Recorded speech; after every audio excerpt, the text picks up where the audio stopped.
Coach Christopher McAuliffe. Thank you, Dick Warren, and welcome, my dear listener. Thanks for showing up again, as we have. We're here each and every week telling you what's happening in the world of coaching. We're interviewing people who are doing something interesting, something groundbreaking, or who are pioneers in the world of coaching, and that happens right here on WSRadio.com or wherever fine podcasts are available. My name's Christopher McAuliffe. I'm a master certified coach, and I appreciate it if you'd say that with a little gravitas in your voice. Your host this week, we are blessed, delighted, and excited to have a co-host, a guest co-host with us. This would be a Mr. It could be a Mr. Doctor. Tim Merrick is a coach from the greater New York area. Tim, what part of the New York area are you in? I live in Long Island City, Queens, an up-and-coming warehouse crime district with lots of excitement today. And it's all part of the greater New York transition neighborhood. It's a fabulous place to be. We had a fabulous place to be had. Here's the thing. Every time I drive up the FDR, which is at least a couple times a month, up the FDR, and I make the left at the 42nd where the United Nations is, I think, oh, Long Island City, I should probably live there. And in the time that I've been saying that, they've erected like 47 apartment buildings there, 47 new skyscrapers. You know how wealthy I'd be if I had purchased back in the day when I first started thinking that? Before they thought about doing the Olympics here, and before all that land was purchased, and now all is becoming skyscrapers. Yes. Yeah.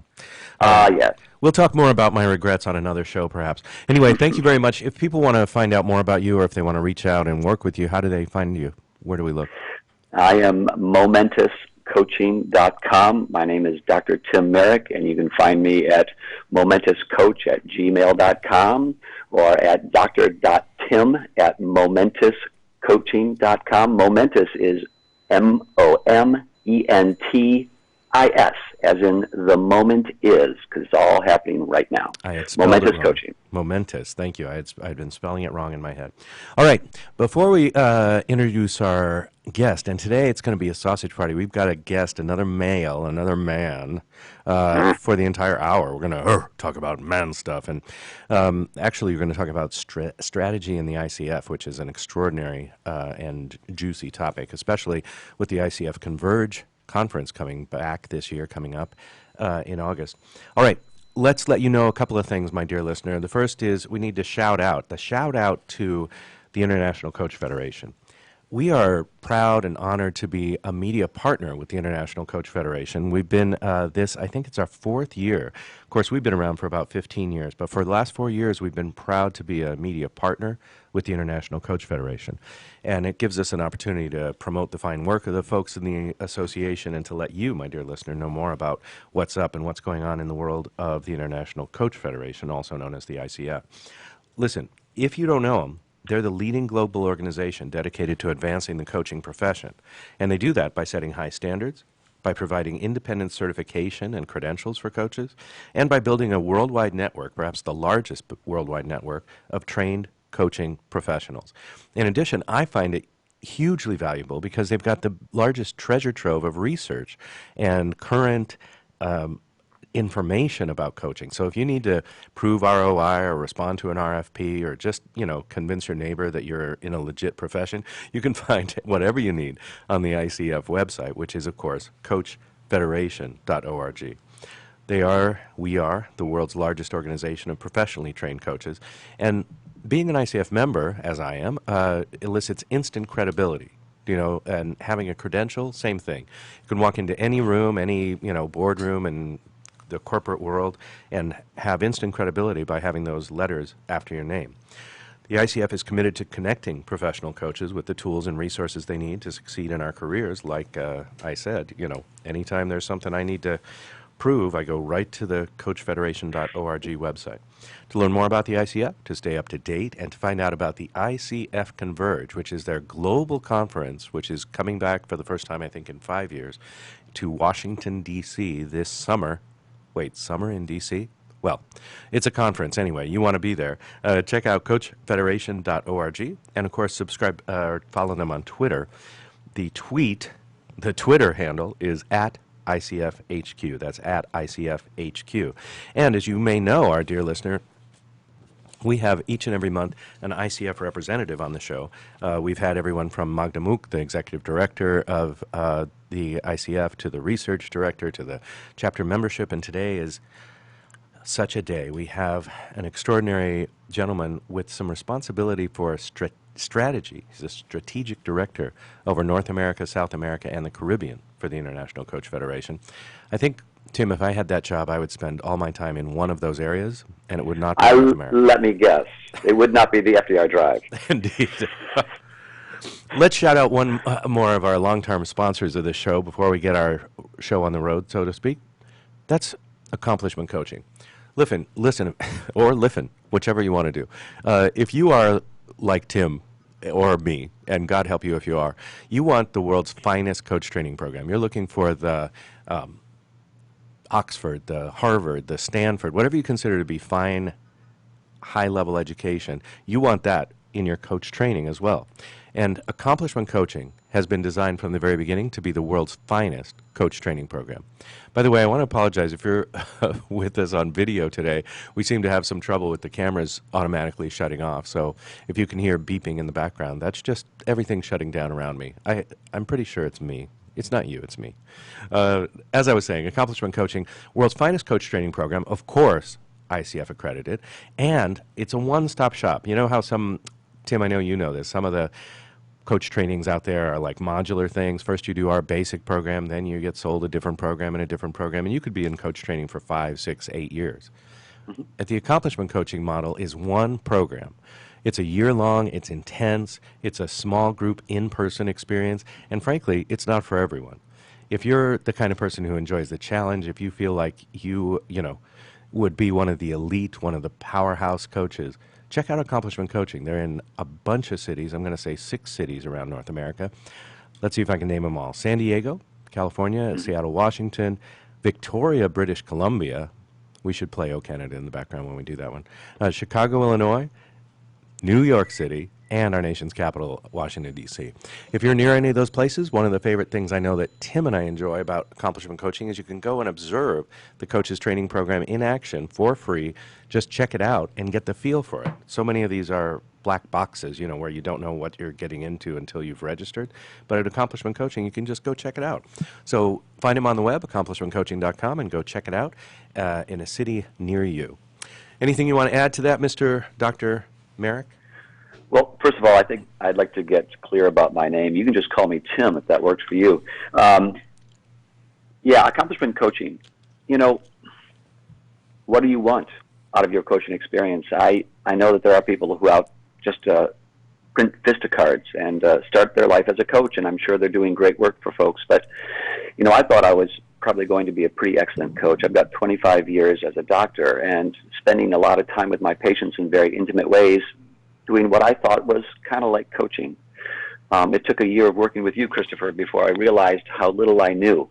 And I think that's one of the beauties of the program, is really stripping back a lot of layers personally. So it's not just about learning to be a coach. It's about really, it's a lot of self-exploration. It's a lot of personal development that each person goes through. And it's just a phenomenal program if you want to, A, be a great coach, and B, if you want to really step into this journey that you call your life. Well, look at that, an unpaid, and I want to stress unpaid, testimonial right there. Thank you. Tim. It doesn't have to be unpaid, Very clear. Okay. All right, well, let's get to it. Thank you very much. So accomplishmentcoaching.com, ICF as at coachfederation.org, and you can find more about Tim by going to Momentis, which is Momentis, M-O-M-E-N-T-I-S, coaching.com. Our guest today, I believe for the first time with us, is Matt Varney. And I know you're thinking the equestrian, and I think no. And you're thinking, wait, the teacher from Anaheim, California? No, not that guy either. This guy is the strategic director over North America, South America, and the Caribbean for the International Coach Federation. If you follow him on Twitter, you know him as a disruptor, a pop culture obsessive, and a daddy. But we're delighted to welcome to our microphone Mr. Matt Varney. Hello, sir. Hi, Christopher. How are you? Doing well, thanks. So let's see. Look around outside. Do you find yourself in Lexington, Kentucky today? Today I do, yeah. Great. Well, a wonderful place to be from, I understand. Matt, may I call you Matt? Please. What is the role of a strategic director? It sounds very important, but what do you actually do? Yeah, it's a great question. It's part of a new developing structure with the International Coach Federation of an enhanced and expanded regional support team, which is a structure around the world which places representatives of the team in different regions around the world. We've had tremendous growth over the last 21 years of the organization, really, and just exponential growth over the last decade, with over 30,000 members in over 140 countries. That need for a presence around the world is really critical to remaining connected to our members. So is your job to, it strikes me that you said two things there. One is sort of a connector, keeping in touch with the members, finding out what's necessary or needed or wanted by the members, but also a bit about providing the infrastructure for expansion. Is that, am I picking up what you're laying down, or did I miss something? No, that's absolutely right. And as you're aware, we have a system of network of chapters around the world as well, these smaller communities which contribute up towards the larger global community, and really in partnership with our volunteer leaders around the world and the system of chapter communities, we really look to build a bridge together, connecting everyone, from Iowa to Japan to this larger global conversation. Everyone is part of this global community. Now, Mister, stay out of Japan. You are in charge of North America, South America, and the Caribbean. That's not your area. Right. Let's talk about that. What's the division about? Is it so that you can sort of go and visit and be effective in a particular geographic area? Is it because you envision different geographical areas needing different strategic support? What has it be distinct? Absolutely, and identifying through our research and through our constant conversation with members and our chapter communities around the world, regionally is the needs and questions and conversations on professional coaching can vary slightly by region, and we want to pay attention to those things as the professional coaching profession and community grows globally. Really being in touch with those differences and how the conversations are evolving uniquely by region will give us this truly global picture and enable us to be the most relevant professional coaching organization in the world.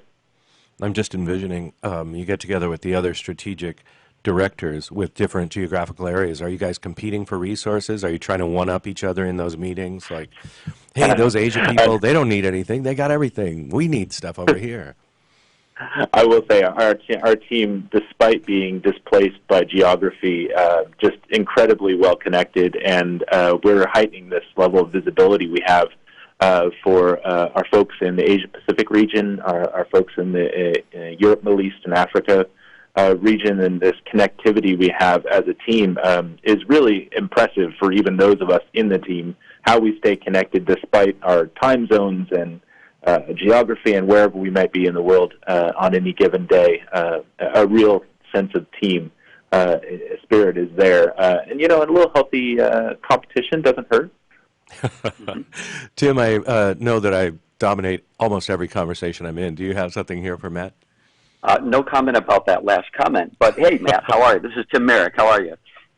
Hi, Tim. Nice to meet you. Nice to meet you. And I'm really interested in, like I get that the connectivity that you've got, that there's a sense of the global community. I hear it as in independent areas with their independent flavor. So I'm thinking more like salad bowl rather than melting pot. And I'm wondering if there's a top-down vision of culture in the organization, or if this is really a grassroots getting everyone from the bottom to help create the picture of what the culture is at the ICF. Yeah, I think, as an overarching guide to it, the strategic plan of the International Coach Federation really kind of sets that course for the organization as a whole.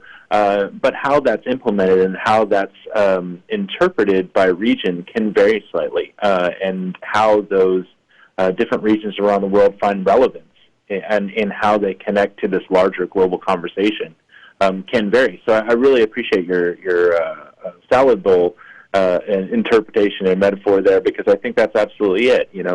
Everyone brings something unique to this larger conversation, and every one of those perspectives and sources of input are incredibly valuable to making the best salad we could possibly have. Also reminds me of my front lawn after a bunch of rain and very little attention. It's just a salad bowl. Did you have a follow-up, Mr. Merrick? Dr. Tim, well, Coach? I'm really kind of curious as to what those differences are. I live in my own little isolated world here in New York. He really does. It's a very quiet place, right? There's nothing going on here. And I'm wondering, how is coaching different in the global picture, and how is it different in some of the islands or somewhere in South America that I've never been? Yeah, it's a great question. I would say probably the most common thread of unique or slight differences that we see is really in the visibility and understanding of coaching in different areas. As I'm sure you're aware, New York is a pretty mature coaching market. People have been doing this for some time. There's a heightened understanding, across North America as a whole. It's been going on here for a while, but there are places around the world. This is a new conversation. This is a new discovery of what's possible. Professional coaching, as people engage it personally, as they engage it in organizations. So defining this, as you go through customs in some countries, and you mentioned you're visiting for a coaching conference, you're sometimes the first question is, well, what sport are you coaching in still? So reaching beyond that and really heightening this visibility and this understanding of what professional coaching is, that can really vary based on the maturity of that region and their exposure to professional coaching. How do you measure success in your position? What's the game? Is it the growth of the ICF? Is it the growth of coaching? Are you winning if people are more successful in your region? What is it?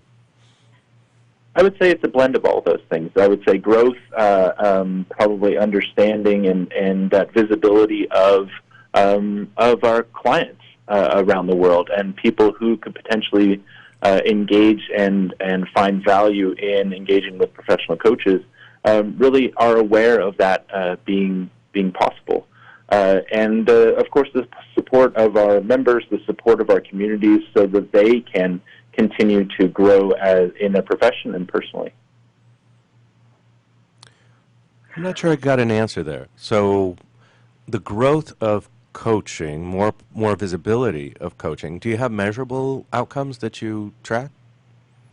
Measurable outcomes are pretty closely attuned to our membership growth, the renewal rates of people who find value and connection to the organization and professional coaching as a whole. Oh, then let's talk about something juicy right here in my own backyard. You may know that while Tim is in New York City, one of America's most extraordinary cities, I'm in America's finest city, San Diego, California. And we've got a little local drama here. May I share it with you? Sure, please. So the San Diego Professional Coaches Alliance is in our long-term local coaching group, right? I don't know, I was the president in 2001 to give you an idea of how long it's been around, right? And that it was not new then. So, and 2002, just so that everybody knows how popular I am. And it's been around since ICF was sort of competing, if you will, with Coachville and some other entities around who would be the largest or who would be the dominant player. Clearly, ICF has come out on top. Other people have gone, other ways. Coachville is valuable, but not in the same business as a standalone non-for-profit organization dedicated to advancing the coaching profession and credentialing coaches and accrediting coach training programs. So ICF is now the dominant player. Recently, we had a little drama here locally because the board of the SDPCA decided that they wanted to become an ICF chapter. In fact, they made that decision in the face of the members who wanted to maintain some autonomy and to sort of be a standalone organization. And so there was a brouhaha. The campus security was called, and people were escorted out. And the leadership shifted of that organization. And then the following week, a new group started for an ICF chapter in the San Diego region. Now, I bring this up not to put any sort of bad light on either one. I think that each has its own value. You know, there's value in standalone organizations if they can sustain themselves. And there's definitely value, especially for a new organization of coaches or a created organization of coaches, to be tapped into the ICF and have the resources, the longevity that the ICF has. When you, in your strategic position, see something like this happening, do you see yourself as more of a peacemaker? Do you see yourself as like, we must go in and crush the independents? How do you relate to it in a community like this one, where there seems to be sort of a rift? Absolutely, it's a great question. And then the San Diego chapter establishment, as you're aware, is just very recent. This is something that's just come up, but it's been a conversation over several years within the San Diego Professional Coaches Alliance of interested parties who really identify with the criteria or the recognition that comes along with ICF chapters. Mm-hmm. Several years ago, we did a very large branding initiative to unify this vision of ICF chapters and what they represent within communities.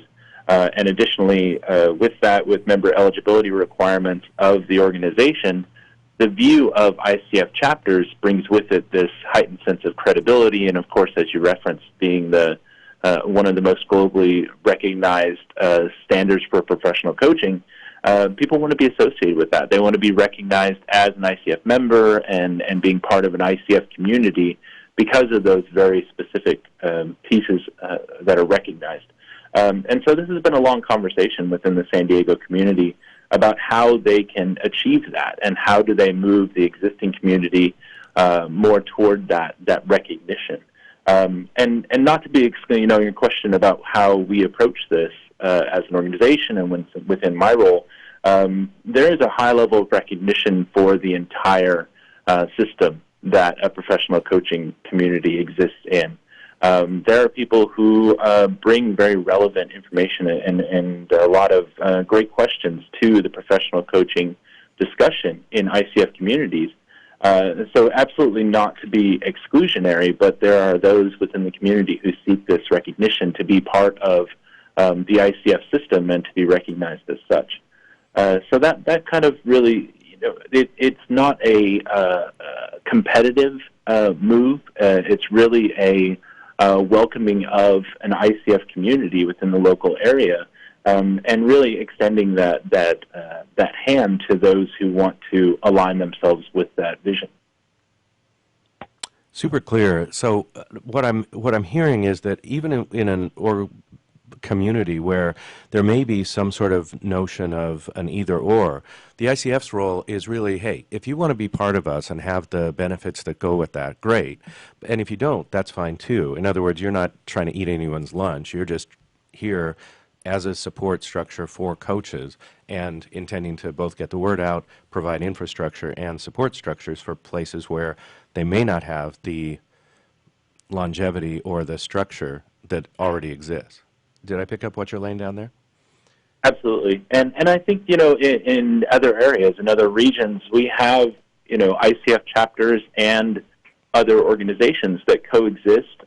They can be mutually supportive. They can offer alternatives to people who can really identify which one of those, align with their vision and kind of provide their tribe, if you will, and so we've seen this being very successful in a lot of other areas in offering, mutual support and alternative options for coaches and others within the community.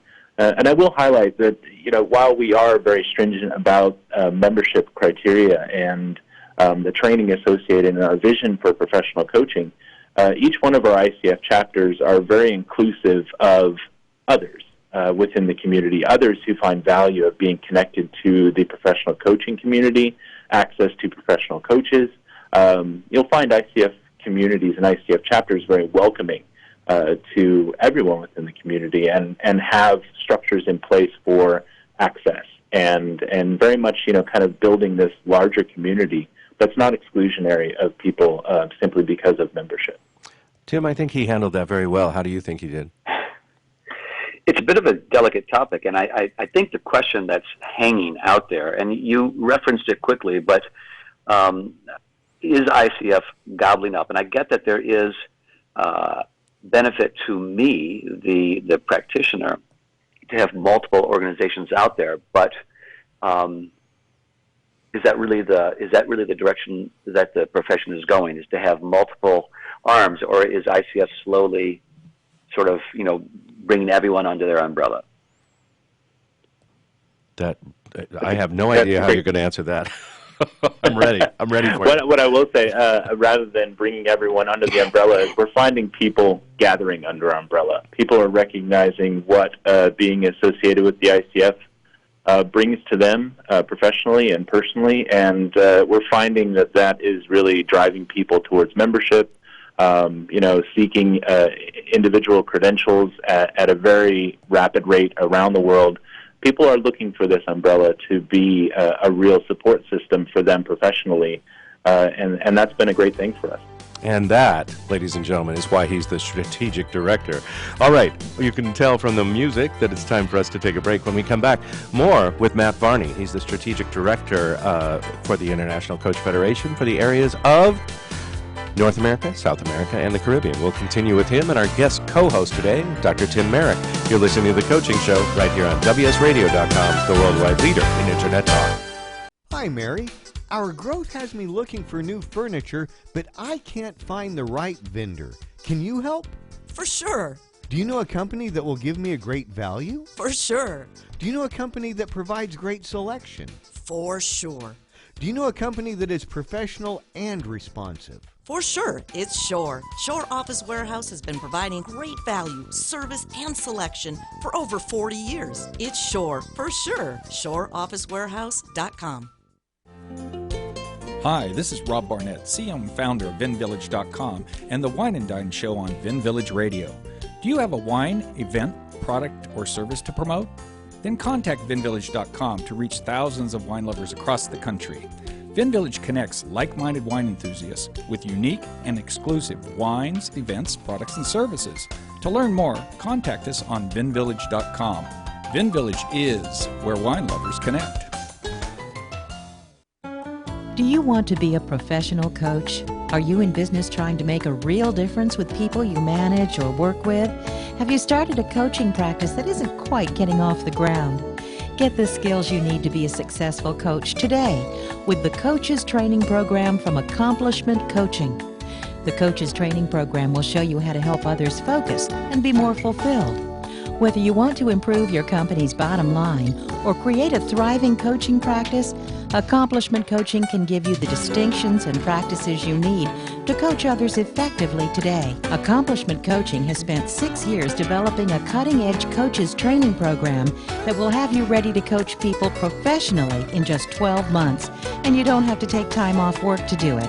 To find out more about the Coaches Training Program, just call 1-888-548-6813. That's 1-888-548-6813. Gotham Books presents Marriage Rules by Harriet Lerner.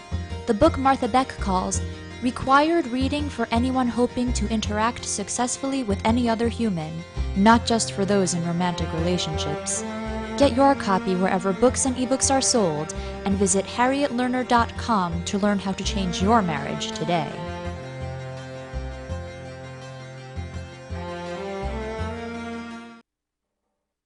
Talk to me. WSRadio.com. Accomplishment Coaching is proud to present the following fine programming. Accomplishment Coaching, where coaches lead and leaders coach. AccomplishmentCoaching.com. Welcome back to The Coaching Show with your host, Master Certified Coach Christopher McCullough. And we're continuing our conversation today. Our not in studio guest co-host joining us from New York City, the Big Apple, is Dr. Tim Merrick. He's a coach, and his website is momentiscoaching.com. That's momentiscoaching.com. You can find out more about him and the work he does there. And we're delighted to have our once-a-month guest from the ICF here. This month we are delighted to be speaking with Matt Varney. He's the Strategic Director for the geographic area of North America, South America, and the Caribbean for the International Coach Federation. We were talking a bit about how growth is and what the strategic direction of the ICF is, as well as the independent regions, or the individual regions, I should say. We're speaking to you in the middle of International Coaching Week, which this year in 2017 is May 15th to 21st. What's happening there, especially in your areas of responsibility, and what would you like to see happen in International Coaching Week? How is it valuable for us who are individual coaches? That's a great question, Christopher. The International Coaching Week we've just seen grow and grow year after year. Originally started in 1999. This has been going on for 18 years now. And with the advancements that we see in connectivity and technology, social media, the way that people are seeking to connect and really heighten this visibility has just found new and interesting, innovative avenues of putting themselves out there, from our chapter communities to individual coaches offering pro bono services, engaging with organizations, educational sessions, coaching demonstrations, to approaching local, state, and federal governments for recognition of professional coaching. We've really just seen this conversation expand in new and different ways each year. Tim, well, that has me excited to hear you talk about the recognition at the state and government level. You know, as an individual coach out here being represented by the ICF, my strong desire is to see coaching be licensed. You know, I want to know that my mother in a different part of the country goes and she hires a coach, which would probably be a really good idea, that she's going to get a coach who is well-trained, who is tested, certified, and is ready and up to the challenge, and to protect the name and the reputation of coaches. So what's going on strategically in terms of creating that? Yeah, as far as the licensing or the regulation of professional coaching around the world, that is something that takes on different form by region. As you know, regulation, licensure, those type of things can vary from state to state, even in the United States, but especially from country to country. What we are seeing is a very unilateral, very positive response to the credibility of individual credentialing and the recognition of that, and that as a force for self-regulation for the profession. Mm-hmm. With that, we've identified a system that seems to be working well in justifying to the client population and those who approach regulation, whether it be governments or organizations that seek this type of thing. They become very satisfied once they understand this, the rigor that the individual credentialing system holds with it, and the expectations for training. So just like, as you were referencing, so that the client population can understand and trust that as they're being approached with the potential of engaging a professional coach who holds a very clear definition of credentialing through their process, that they can have that level of trust. They can assume that they've been through these steps, much like you see in licensing of any profession. Well, I know that watching politically as different organizations, different professions move towards licensure, that there are certain hurdles that they have to go through. One is, of course, having a body like the International Coach Federation, that you have a code of ethics. I know it's in place, that the core competencies are there, that you have a credentialing system. All of that's in place. I think one of the things that I I'm unaware of and that I see is necessary in moving towards licensure is that we have some sort of, pardon me for the lack of a more delicate term, self-policing. What's going on in terms of, within the ICF, are we doing to start to police the ethics and the behavior of our individual practitioners? And where do I get a uniform? Absolutely. I would say that the ethics question is one that is we are absolutely attuned to, and the independent review board for ethics with the ICF is a very strong process that has been very reinforced year after year. The independent review process is a system that if there are ethical concerns within the community with ICF members with professional coaching, that people can really speak up and offer a complaint to this process so that it can be addressed in a very stringent way. Mm-hmm. And what sort of different things might take place from that sort of adjudication? Would someone potentially lose their credentialing? Lock them up. Lock them. No, sorry. That's a very strong possibility. I mean, if it's found to be a credible, as people, that's one of the other great qualities and assumptions as people experience ICF members. All ICF members agree to this code of ethics, a unifying code of ethics globally. That is through this process that members can be held accountable for unethical dealings or instances that are brought up through this process.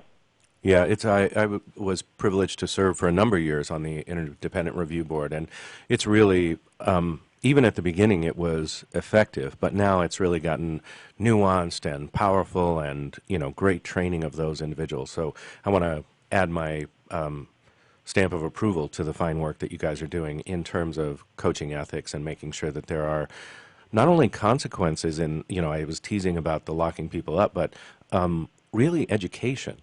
In most ethical violations or issues, what we find is that what's needed for the coach is some real education or additional nuance, and providing that is critical to the development of our profession as well as our independent members.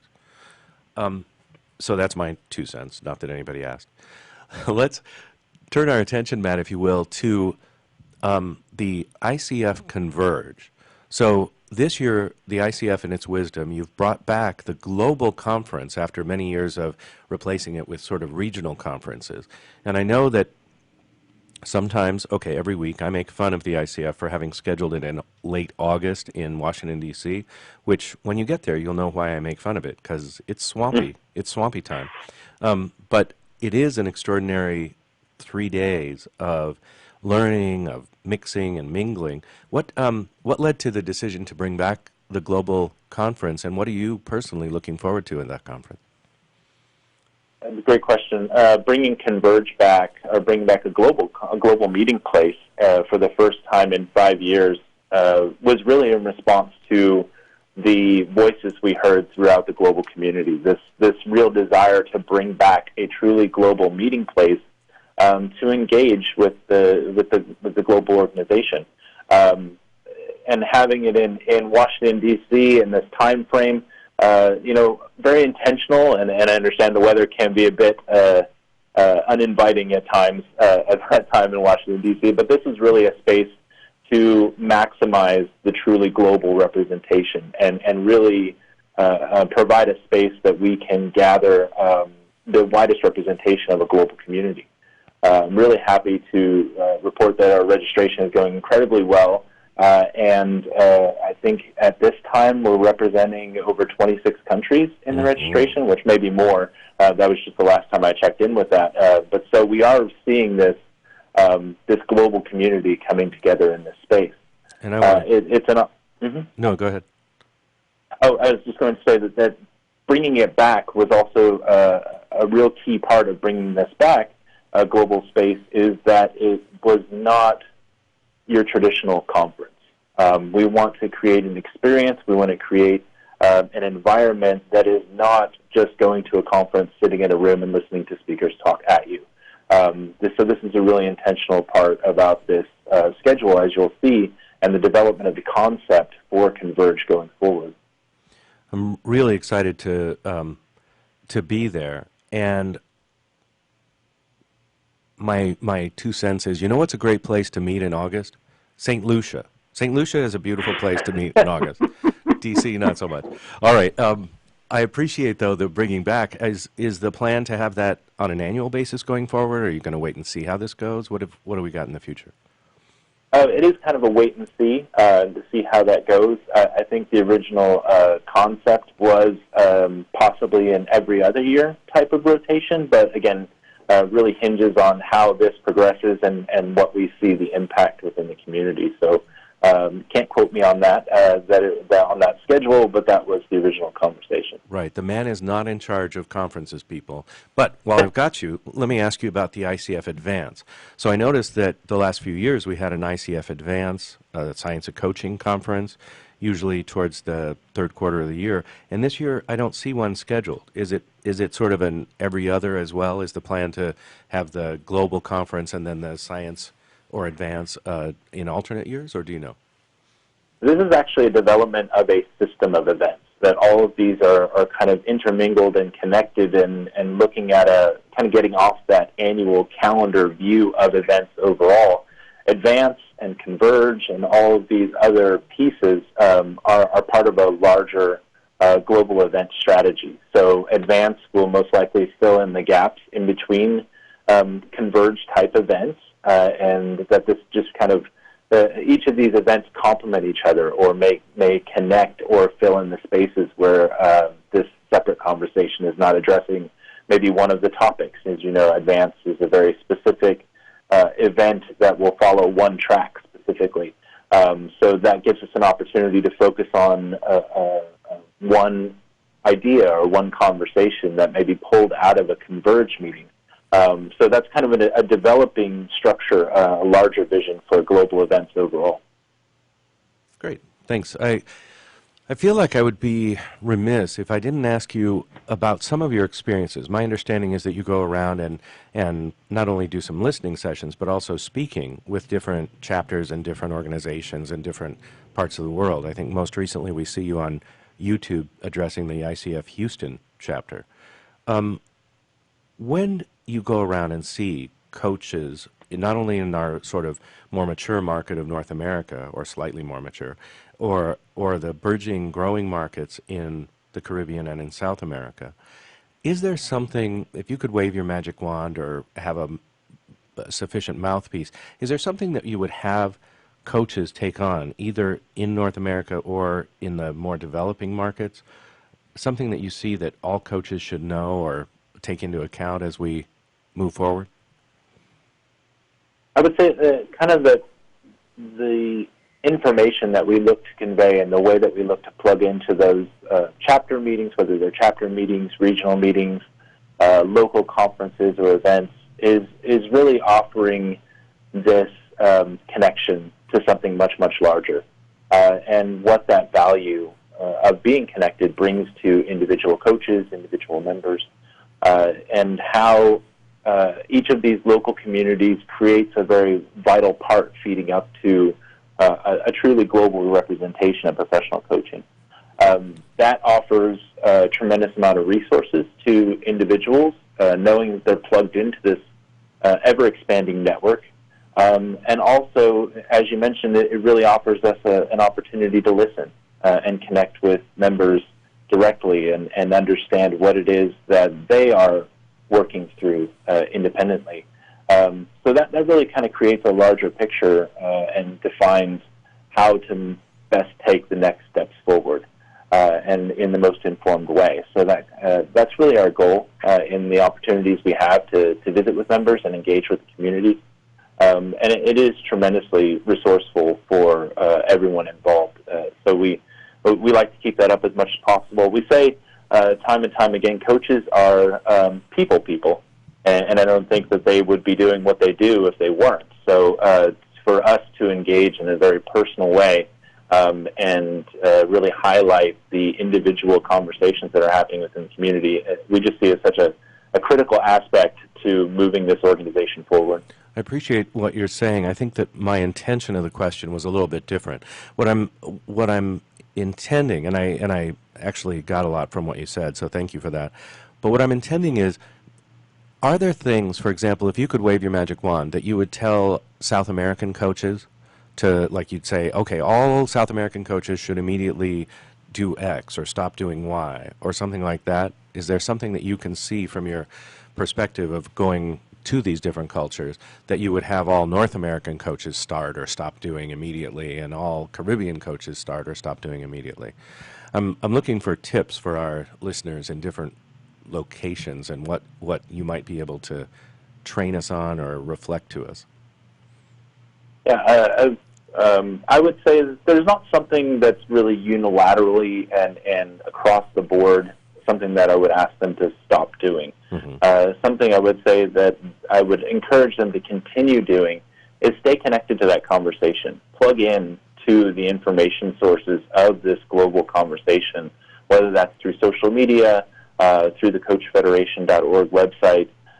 Staying in touch with your community is really important to staying a vibrant part of this larger global conversation, and incredibly useful to the larger group. And I think that is something that crosses all of the regions. Even our most developed areas, people can either intentionally or unintentionally unplug, and they may be missing out on something really valuable there. So I would just encourage people to stay engaged and stay connected to the information sources they understand to be touching them, and offer the feedback as much as possible as to how we can do things differently. Beautiful. Yeah, I resonate with that message both times that you said it, that, one of the most important things we can do is connect. I remember when I started coaching back in the dark ages, and, it was in my second bedroom, and I was mostly lonely most of the time, looking for where are the smart, useful, committed coaches that I can learn from or, share with or experience growth with. So I appreciate your outreach and providing that opportunity for people, whether they're remotely through virtual access or, people in big cities or medium-sized cities where we can go to a local chapter meeting or a local gathering of coaches. Tim, have you got something for Matt? Well, go ahead, Matt. It sounded like you had something to say. Oh, no, well, one thing you mentioned it earlier, Christopher, that there's I won't give the explanation you used, but the fact that we have three men here, and boy, it's easy to get really heady about all this stuff. And I'm thinking to myself, a coach out here listening to this stuff, what's the passion that they can connect to? What is it, Matt, that you really love about what you do?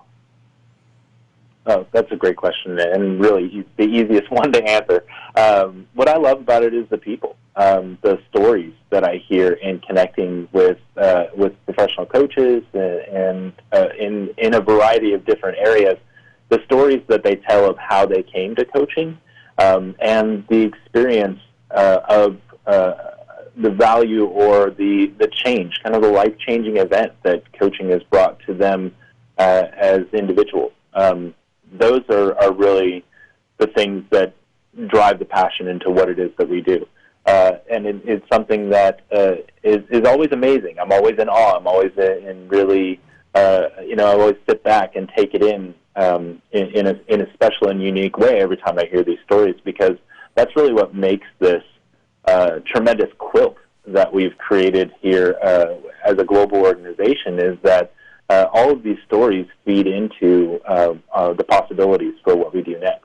And so those are really something that I connect with and something that I really find incredibly valuable as we have conversations throughout all of the regions. Nice. And what do you want to, you're reaching out, you're talking to, I don't know how many, I think, Christopher, you said you have a viewership of about 6 million, is that correct? Teasing. But what would you want? Why would you hurt my feelings like that? I'm sorry, Matt. I'm sorry you had to be here for this. Go ahead. It's a love fest, actually. But you're speaking to these coaches. What is it? How do you want to connect to them through their heart? What do you want to? What inspiration do you have for each of us out here? I think Christopher highlighted it very well, especially for the people who are exploring coaching. They're new to this. They're building businesses. They've just come out of coach training and are exploring what this big world of professional coaching means to them. I would encourage them to reach out with questions. Again, find their community, find their local chapters, stay connected to the global sources of information, plugged into that global discussion, and really know that they're not alone. And a lot of people work on independently or by themselves. So the opportunity to connect with a chapter community or other coaches just to have coffee on a Friday afternoon, incredibly valuable, and I would encourage them to explore those avenues of connection and really plug into the larger conversation we're having. Thank you. That actually speaks to me, like the idea of instead of this large organization, just imagine having a cup of coffee with someone. Like that's the sort of the personal connection that I want to see happening all across the world. We've got just a few minutes left in our time together, and I'm definitely committed to leaving you, Matt, in charge of the last couple of them so that you can give us a parting thought or a parting shot or anything you'd like to share with 30,000 or so coaches, Tim. But if you would, I'd love to hear your views on the future of the ICF. As a strategic director, I think that you're up in those conversations about where the ICF will go and what the future looks like. Will you speak to that for about a minute and then give us whatever parting thought or parting shot you'd like to leave us with today?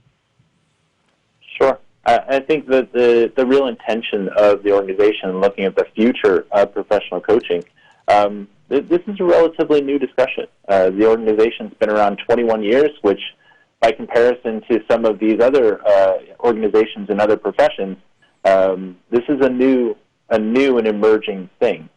So this is, I would say that intentionally the organization is prepared for change. I think the organization is looking to anticipate what's next and be relevant in that discussion. So that I think that paints with a really wide brush all of the things that we're looking to do strategically as we see change happening within the community, staying in touch with that and staying in advance of that so that we can support professional coaches as they experience change in their own local communities. Nice. And parting thought, parting shot, something you'd like several thousand coaches to know? Just checking back in on International Coaching Week. This is something that's happening all week, all around the world. In some countries, we have hundreds of events happening. So I would encourage everyone, especially if you feel isolated, if you're working independently and maybe have checked out of your local community or haven't touched in with them enough lately, there are a lot of things going on and opportunities for you to plug into your community. International Coaching Week happens May 15th through the 21st this year, so all week long. And if you're up on social media, Facebook and Twitter and Instagram, that hashtag Experience Coaching, which is the theme for International Coaching Week, you will see just an absolute mosaic of what's happening globally in so many different places. So I would encourage you to check in with that and get excited about professional coaching as International Coaching Week is celebrated in thousands of different ways around the world. Beautiful. All right, now I'm going to put you on the spot with our last 27 seconds. Ready? Yeah. Favorite place? You're a dad, I'm a dad. You go on vacation sometimes. Favorite place to visit in South America? Favorite place to visit in South America, I would say Rio de Janeiro is one of the most amazing places on the face of the earth. Beautiful. Favorite place in North America? Favorite place in North America, San Diego I would say, earns its finest city. Now you're just pandering. There. Now you're just pandering to me. Okay, lastly, favorite place in the Caribbean to visit. If you're going to take the family on a vacation, where do you go? I absolutely love Jamaica. Jamaica, beautiful. All right, do you want to play? We've got just one more second for you to play. Tim, you want to play? North Caribbean? I'm going to Jamaica next month for the fourth time in a year. I absolutely adore it.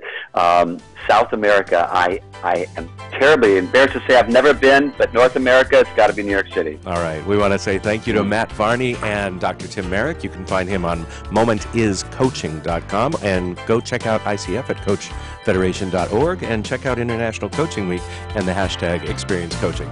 That's another edition of the Coaching Show behind us. Thank you, dear listener, for being with us. We'll talk to you next week. Your search for the right office furniture will be done when you walk into Shore for sure. In our 46,000 square foot warehouse, you are sure to find the right new or used desk and chair for your home and office. Trusted for over 40 years, Shore is proven to provide great value, quality, and service. From free space planning to our white glove delivery service, you are sure to leave happy and satisfied. We're a family-owned business that will treat you like family for sure. Se habla español.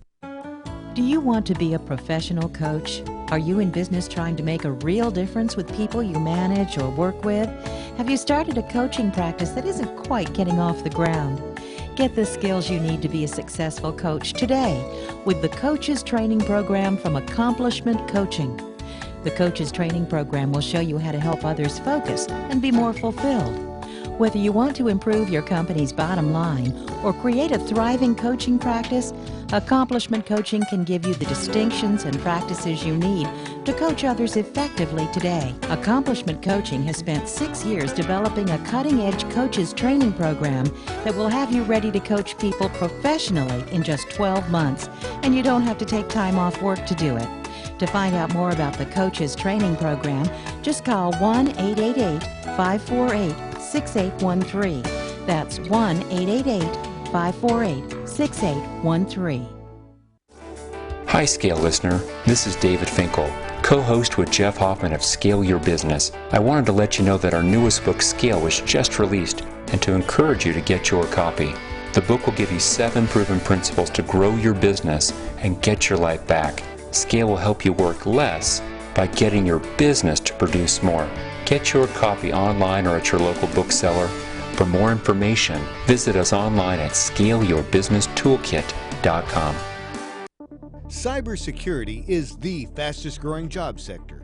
The San Diego Mayor's Cyber Cup encourages kids to consider computer security as an interesting course of study and a valuable career path. Securing Our eCity helps lead this youth competition to create interest and awareness among students and their schools. The San Diego Mayor's Cyber Cup. Learn more at securingourecity.org or call 619-630-2444. Do you love wine, but it doesn't love you back in the morning?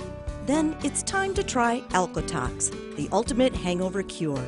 Alcotox is a dietary supplement that reduces the harmful side effects of alcohol, and it benefits all alcohol consumers, not just those who occasionally overindulge. So now, for less than the cost of a drink, you can wake up hangover-free. To learn more, go to vinvillage.com and let Alcotox make hangovers a thing of the past. You may have heard me brag about Progressive Medical Center and just how much they've helped me with my health. And Dr. Goley, one thing that you have helped so many people with is migraines. Unfortunately, there are millions and millions of Americans who are suffering with migraines and headaches, and they're debilitating because it affects the quality of their life, and they cannot function properly. At Progressive, we get to the root cause because we understand that migraines could be caused by nutritional deficiencies, hormonal imbalances, believe it or not, delayed food sensitivities. And once we determine what the real reason is, we put a plan of action together with medication that we get them off slowly, and we put them on an all-natural approach, and the results are amazing. Incredible. I mean, there's so many people that can say they don't live their lives with migraines anymore thanks to Progressive Medical Center. And that's what's exciting and rewarding to us as physicians, because we help our patients take control of their health, and that's why they're living well. Why don't you get a hold of Progressive Medical Center today? Don't live in pain. Don't have migraines anymore. Just go to their website, progressivemedicalcenter.com. This is your life. Live it well. You take your smartphone almost everywhere you go. Now WSRadio.com can be there too. Search WS Radio in the Play Store for your Android devices or iTunes for Apple, and download the WS Radio application. WSRadio.com, on your phone and in your ear everywhere you go. Download the WS Radio application. Do it now. It's very easy. WSRadio.com. Thank you for listening to WS Radio. Improve your business and your life with useful information from experts and thought leaders. WS Radio is radio with ROI.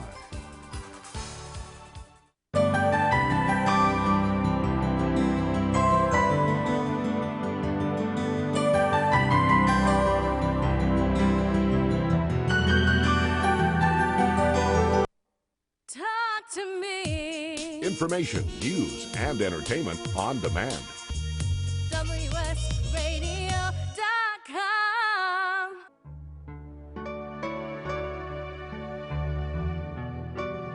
Welcome, neighbors, to Vecinos with your host, Maria Garcia.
A podcast or radio show on WS Radio is a great way to create content marketing. Turn prospects into customers into raving fans. Contact Wade at WSRadio.com or call 866-WS-RADIO. The richness of your life is reflected in the shimmering elegance found at Diolune Design. One-of-a-kind jewelry and pieces from Cynthia Dillon in silver and gold help to express your unique personality. The flowing designs of her creations will empower the way you move throughout your day. Join us online at diolundesigns.com. Hi, this is Rob Barnett, CEO and founder of VinVillage.com and the Wine and Dine Show on Vin Village Radio. Do you have a wine, event, product, or service to promote? Then contact VinVillage.com to reach thousands of wine lovers across the country. VinVillage connects like-minded wine enthusiasts with unique and exclusive wines, events, products, and services. To learn more, contact us on VinVillage.com. VinVillage is where wine lovers connect. One person has the power to change the world, impact millions of lives, and leave a legacy for lifetimes to come. That person is you. In the New York Times bestseller, What is Your What? Steve Olsher, award-winning author and founder of the Reinvention Workshop, reveals his proven process that has helped thousands of men and women discover, share, and monetize the one thing they were born to do. Grab your free copy now at www.whatisyourwhat.com/free. That's www.whatisyourwhat.com/free. Take a break from politics. Tune in and learn something. WS Radio shows are worth your time and are filled with tips and advice. Add us to your lunch routine and we'll give you a meal for your mind. Small businesses are the lifeblood of America's economy. Every Thursday, SBA Radio interviews industry professionals and is dedicated to provide small businesses with timely insights and innovations. Visit www.sbaradio.us for details. Has your business been appified? Are you tired of doing marketing that doesn't deliver results? Mobile apps build loyalty and quality retention. Your app from UPG Mobile puts your business on their mind and at their fingertips. UPG Mobile will give you a custom app highlighting how you are unique, targeting your message, and improving your open rates. Appify your business and amplify your presence with your customers at upgmobilemarketinggroup.com. Talk to me. Information, news, and entertainment on demand. WSRadio.com. Welcome, neighbors, to Vecinos with your host, Maria Garcia.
talk to me. Information, news, and entertainment.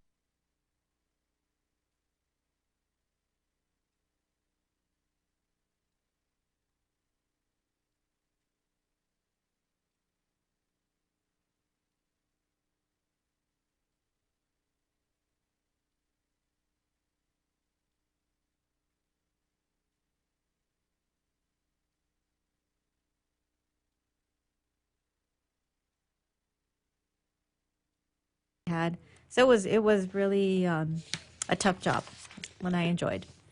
You know, I wanted to, Sonia made me think about, talking about tough lives. When I ran my construction companies, all my employees they were all Hispanic, and most of them came from Mexico. And when I remember one time when I was at our CEO roundtable meetings with all the other CEOs, and we were talking about, somebody was talking about lending some money to an employee. And I remember one of the CEOs says, "I'll never lend money to an employee." He said, "They're just workers. That's all they are to me." And I says, "You're missing the point." He says, "My company is built based on a concept of family. If you treat them with respect, that's what they're looking for." And I remember one time an employee came into me and he says, "I need to borrow some money." And I said, "What do you need?" And he says, "I need $5,000. I said, "What for?" He said, "My mom passed away in Mexico, and I can't bury her without cash on the line." And it was an easy decision for me to lend him $5,000 so he can bury his mom in Mexico. And I never ever had to worry about that employee ever again. I mean, because he realized that I took care of him in his biggest time, in his biggest need. I would be on my company on a Saturday and Sunday. This gentleman would be coming in, picking up materials for the weekend. And so, what I try to instill in other CEOs is that if you don't treat your employees with respect, and the way he looked at it, all his employees were Hispanic, and he treated them like they were just nothing. And I tried to instill that if you value them as an individual, they'll see the good in you and they'll make you better employees. So, employees have difficult times, but if you treat them with that respect, that's all they're asking for. They'll give you an honest day work. When I've made many presentations, and they always talk about the Hispanics, when you go down the street, when you see people begging for money, do you ever see Hispanics out there? It's so rare. You'll find them at Costco looking for work. Oh, that's a good point. There's the difference between an Hispanic and people looking for a handout. Hispanics don't look for handouts. They're looking for, give me an opportunity, and I'll demonstrate to you that I'm willing there to work for and earn every penny that I've got. So Sonia brought up a good point, talking about the difficulties that families go through. So. And I wish that mom would have asked for help. She just stayed home and then, I don't know, moved back. But it's interesting. But and I think I like what you said, Dookie, because you're treating people with respect because they deserve it, and because not necessarily that you want it back for you, because you want that integrity instilled in them. So that's really a good point.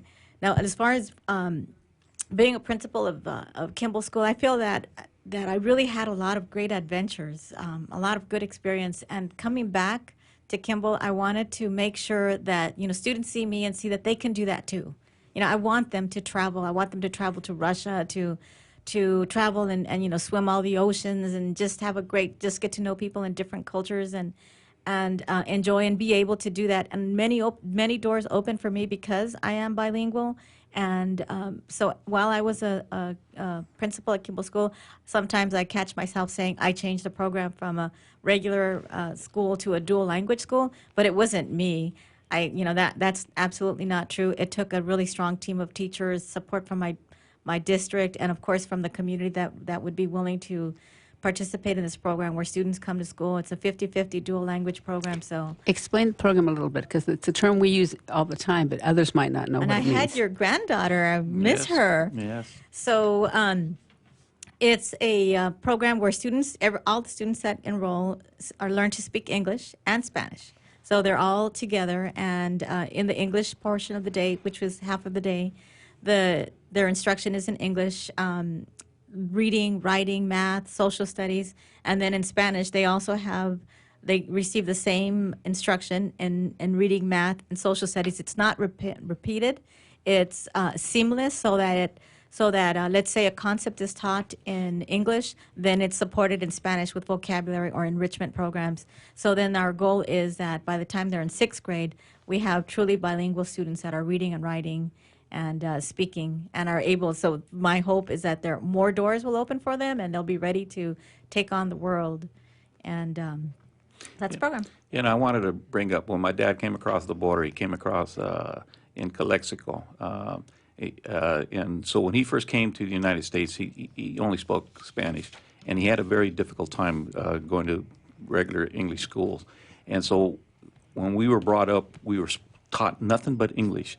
He didn't want us to go through what he had to go through, and that's one of the biggest regrets that I've had, that I was not brought up as Spanish as a second language.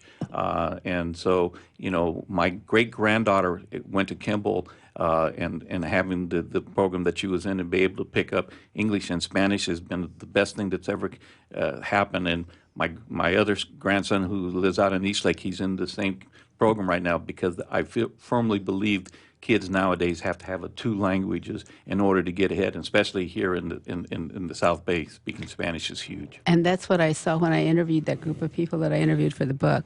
They all had their children only in English because of what they had faced by speaking Spanish. That it wasn't that they didn't valued more over the other. They were trying to protect their children. And now the children of those people want their kids to be bilingual. They value it, and they know how important it is. Most dual language programs are, well, a lot of them are in Chula Vista, and they're usually on the east side. So it's usually for more affluent families. And then, so what I wanted to do is I wanted to just bring it all to Kimball. I wanted to make sure that we, as the principal there, I just want to give them everything we possibly can, open as many doors that they can possibly have on the west side, so that it doesn't have that idea that, you know, we're less, or that that there's issues in the neighborhood. It's just that, you know, I just want to make sure that the school is shining brightly and it's providing a encouragement for our students. So yeah, I really have to give great kudos to Sonia, because it is the only bilingual school in National City.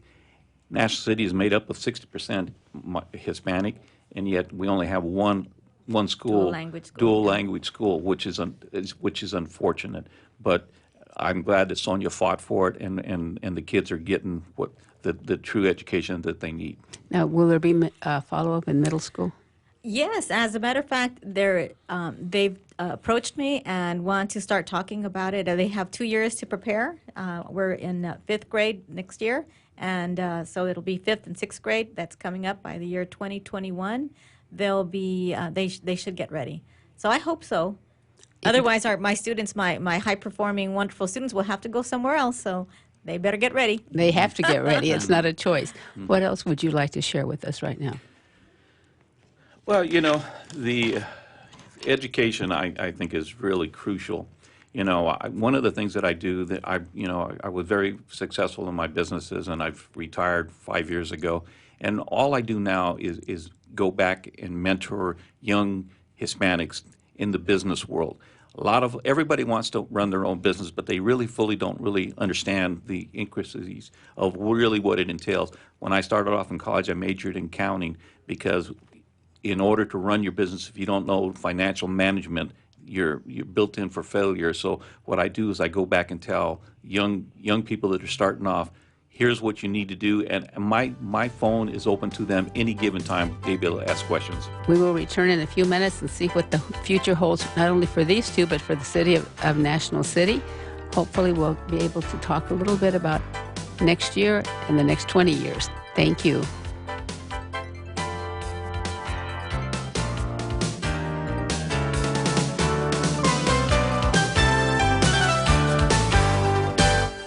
On the internet, your business's reputation can be unjustly destroyed in an instant. Don't wait for that to happen. Building and marketing your 5-star reputation can increase your business by as much as 19%. Take control of your reputation and have the 5-star reputation you deserve with Reputation Marketing Solutions by DSI Development. Become the go-to company by visiting 5starrepmarketing.com. The number 5starrepmarketing.com. Hi, this is Rob Barnett, CEO and founder of VinVillage.com and the Wine and Dine Show on VinVillage Radio. Do you have a wine, event, product, or service to promote? Then contact VinVillage.com to reach thousands of wine lovers across the country. VinVillage connects like-minded wine enthusiasts with unique and exclusive wines, events, products, and services. To learn more, contact us on VinVillage.com. VinVillage is where wine lovers connect. You've heard me talking about Progressive Medical Center. They have helped me feel my best. And Dr. Goley, tell us a little bit about integrative medicine. Why is that such a big deal at Progressive Medical Center, and how can that make me feel better? Integrative medicine is just good medicine. It's combining the best of traditional medicine, nutritional medicine, natural medicine, and really helping the patient get to the root cause so they can take control of their health and really make an impact to improve not only their energy, their vitality, and just their overall outlook on their health and their life. I procrastinated for a long time before I finally made an appointment. So why should someone not delay and go ahead and get set up and come see you guys? Any journey begins with that first step, and that first step means making a decision to recognize that there's something wrong with you. Whether you have fatigue, inappropriate weight gain, not sleeping well, not concentrating, all of these issues, you can get to the root cause. So many of us here at The Fish have gotten help from Progressive Medical Center. So why don't you find out more from them today? Go to progressivemedicalcenter.com. This is your life, live it well. You take your smartphone almost everywhere you go. Now WSRadio.com can be there too. Search WS Radio in the Play Store for your Android devices or iTunes for Apple, and download the WS Radio application. WSRadio.com, on your phone and in your ear everywhere you go. Download the WS Radio application. Do it now. It's very easy. WSRadio.com. Attention business owners. Does it feel like your business owns you? See if you qualify for a free 90-minute business coaching session to help you build a business, not a job. During this free 90-minute strategic consultation, one of our senior coaches will help you map out the best way to grow your company and get your life back. To learn more, go to MauiMasterminds.com/scale now. That's MauiMasterminds.com/scale now. Talk to me. Information, news, and entertainment on demand. WSRadio.com.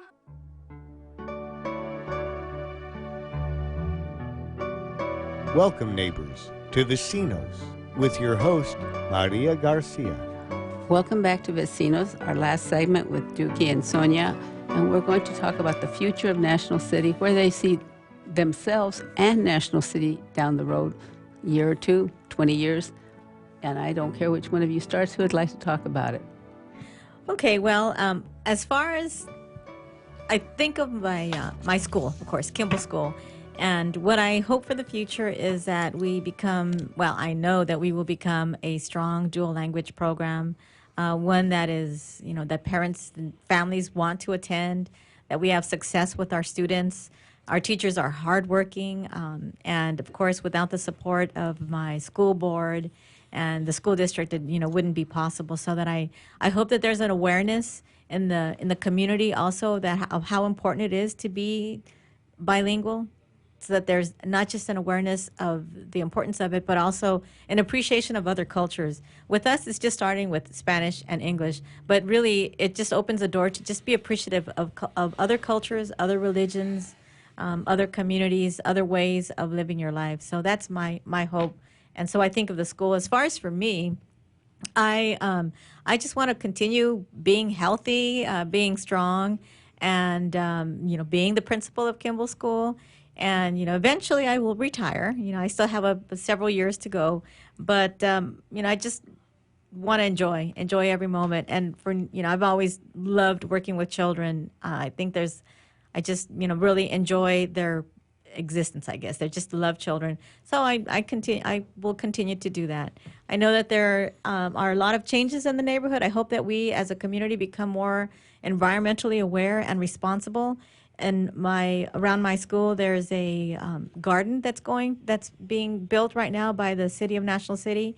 So we hope to use that to bring an awareness of gardening and just eating healthy and taking care of our environment.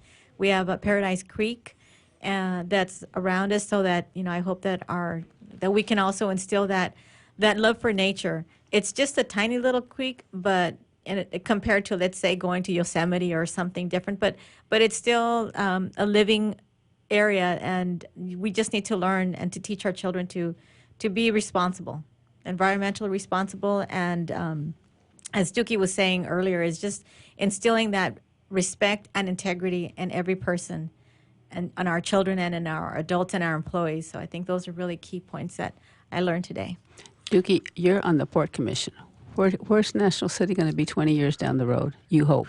Well, in 20 years from now, we've just gone through what is known as a rebalancing. National City is what is known as a maritime industry, a maritime city. We bring in approximately 400,000 vehicles through National City. 1 out of every 10 cars that's imported into the United States comes through National City, which is good. They're high-paying jobs. But what it's also done is it's limited our access to the waterfront. The city, my community has been saying, we need more access to the waterfront. We have the smallest. The port oversees 22 parks. National City has one little park called Pepper Park. It's the smallest park of the 22 parks in the port portfolio. And so as a result of that, my task as being a commissioner is to try to provide more amenities and more services to my community. And so what we did is what is known as a rebalancing. We're going to expand Pepper Park by 50%. We're going to reconfigure some lands where Pacia will be able to, which is the automotive operator that brings in all the vehicles. We're going to reconfigure it where they can be able to bring in more capacity. But in the process of doing that, we're also going to be able to bring in some visitor serving services to National City. My vision has always been that Seaport Village is a nice, beautiful place, but we have nothing like that in the South Bay. I would love to see something very similar in a smaller scale in National City. So some of the land that's been presently used for commercial, we're going to reallocate it, and we're going to try to bring in some hotels, some restaurants, bringing in more stuff so our community can be proud of what's there. I mean, everybody that grew up on the west side of National City, the port lands used to be our playground. And we'll never ever see that again, but that's not to say that we shouldn't strive to be able to activate it, to bring in our community, to be able to come down there to the waterfront and be able to enjoy. With the parks, we have the Mariachi Fest in Pepper Park, and that's bringing in about 15 to 20,000 people. I'm hoping that we'll be able to put in an amphitheater in there to be able to make it more professional, to be able to expand and make this event bigger, because the problem that we have right now is we're constrained by land. So if we can just be able to open up the land, better utilize what we have available, that would make my time at the port worthwhile, that I can see it being more activated for our community. Okay. That's a really large plan, and I hope it happens. I think there's, how much land is there in National City that could be used for a variety of things like that? Is there quite a bit? Or? Well, the port is governed by what is known as the mean high tide land. So there's very, very little bit of land. I mean, National City, 98% of the land is controlled by the city. We have a very small portion that the port oversees, and part of it is controlled by the military, and the rest of it is commercial. But that's not to say that we shouldn't strive to make it better for what our community should have. Sonia, what else would you like to share with us? Well, as Dookie's talking, I'm thinking about just memories of enjoying that area and how it is not available to us anymore. And then I'm wondering, we do have that little area where there's fishing, and what I'm also hoping for that is that there's more community involvement as far as like maybe classes. I know there have been in the past kayaking, boating, or just that it's more available to the community as well. That was an area that we we enjoy it as a family. We'd go there on a hot summer night and just walk around. And as we talked, it's not like that anymore. So I think that would be a really great treasure for us to foster that. We didn't talk about social centers, and we only have about 2 minutes left, but there is one social center in National City. Oh, the casa. And it's called the Casa de Salud. When I was a kid growing up, everybody in the community, that's where everybody used to go. It was a recreational center, educational center, a Casa de Salud, services for the health. And so it was huge. And my uncle was the Senate director, and the facility was subsequently renamed after him in dedication to him. It's called the Manuel Portillo Youth Center. So even to this day, it is the central focal point of Old Town National City. And it's great to see that it's survived the time and that the kids of today are still receiving the benefits that we were able to have when we were younger. I was just talking to a student recently who got in trouble by his family, and he let me know that his punishment, he's not able to go to the casa anymore, at least for a couple of weeks. So it's still a very popular place where our students go after school, and it's partly an opportunity for students to just go out of the house and socialize. It's also a place where if parents are not there, they can be there and they know that they're safe while they're working, and children are in a safe place and taken care of. So. I want to just finish. I know we got very little time, but I wanted to really reach out to anybody. We have two individuals here that both grew up in Old Town National City that have been successful, and it wasn't easy. But the message I want to leave to everybody out there is nothing is impossible. If you put your mind to it, all you have to do is dream and follow your dreams, and great things can happen. So, and both of us are available to be resources to anybody that needs help to be able to fulfill their dreams. Both of us be more than willing to talk to them to help them along that line. Would you like to add anything? I love that. Thank you for saying that. I totally agree. We're follow your dreams, continue working, work hard, pay it forward, and so thank you very much. Good messages today. Thank you both for being here. I hope now you're more familiar, our audience, with National City and growing up in National City. It is a community, and it's an important community and a worthwhile community, and that's often forgotten when people talk about National City. Thank you both. Thank you.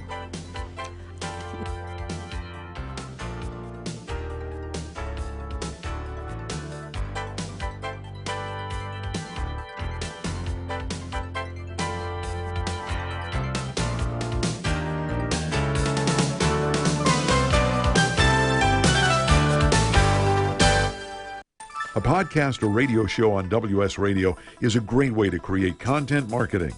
Turn prospects into customers into raving fans. Contact Wade at WSRadio.com or call 866-WS-RADIO. Kinja Dixon was crowned the #1 sales executive through hard work, deep thinking, and the revelation of universal talk laws.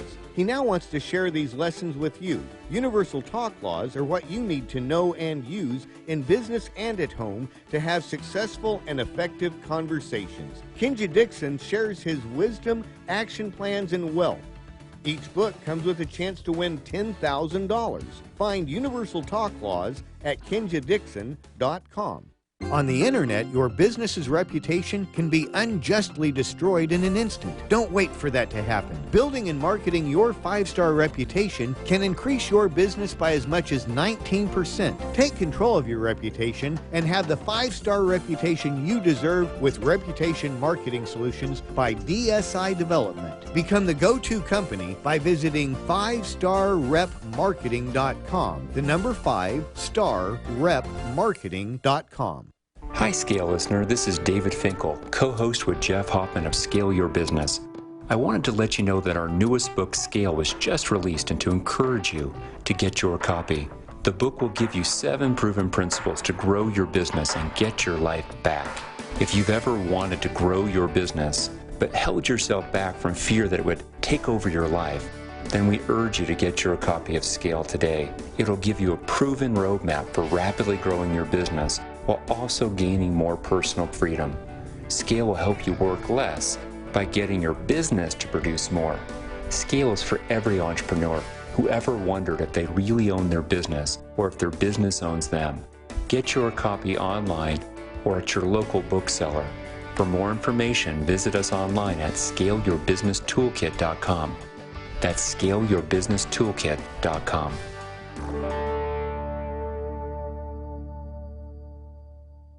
Controversy and conversation to upset the status quo. A no-holds-barred exploration and obliteration of the limits of possibility.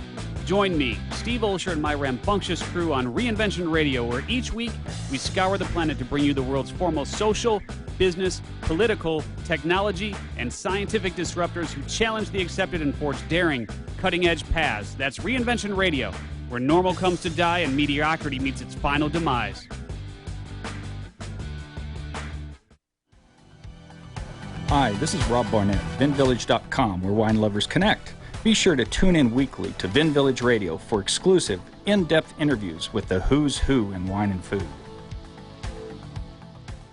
You may have heard me brag about Progressive Medical Center and just how much they've helped me with my health. And Dr. Goli, one thing that you have helped so many people with is migraines. Unfortunately, there are millions and millions of Americans who are suffering with migraines and headaches, and they're debilitating because it affects the quality of their life, and they cannot function properly. At Progressive, we get the root cause because we understand that migraines could be caused by nutritional deficiencies, hormonal imbalances, believe it or not, delayed food sensitivities. And once we determine what the real reason is, we put a plan of action together with medication that we get them off slowly, and we put them on an all-natural approach, and the results are amazing. Incredible. I mean, there's so many people that can say they don't live their lives with migraines anymore thanks to Progressive Medical Center. And that's what's exciting and rewarding to us as physicians, because we help our patients take control of their health, and that's why they're living well. Why don't you get a hold of Progressive Medical Center today? Don't live in pain. Don't have migraines anymore. Just go to their website, progressivemedicalcenter.com. This is your life, live it well.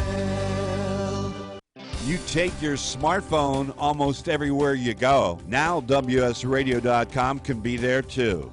Search WS Radio in the Play Store for your Android devices or iTunes for Apple, and download the WS Radio application. WSRadio.com, on your phone and in your ear everywhere you go. Download the WS Radio application. Do it now. It's very easy. WSRadio.com. Thank you for listening to WS Radio. Improve your business and your life with useful information from experts and thought leaders. WS Radio is radio with ROI.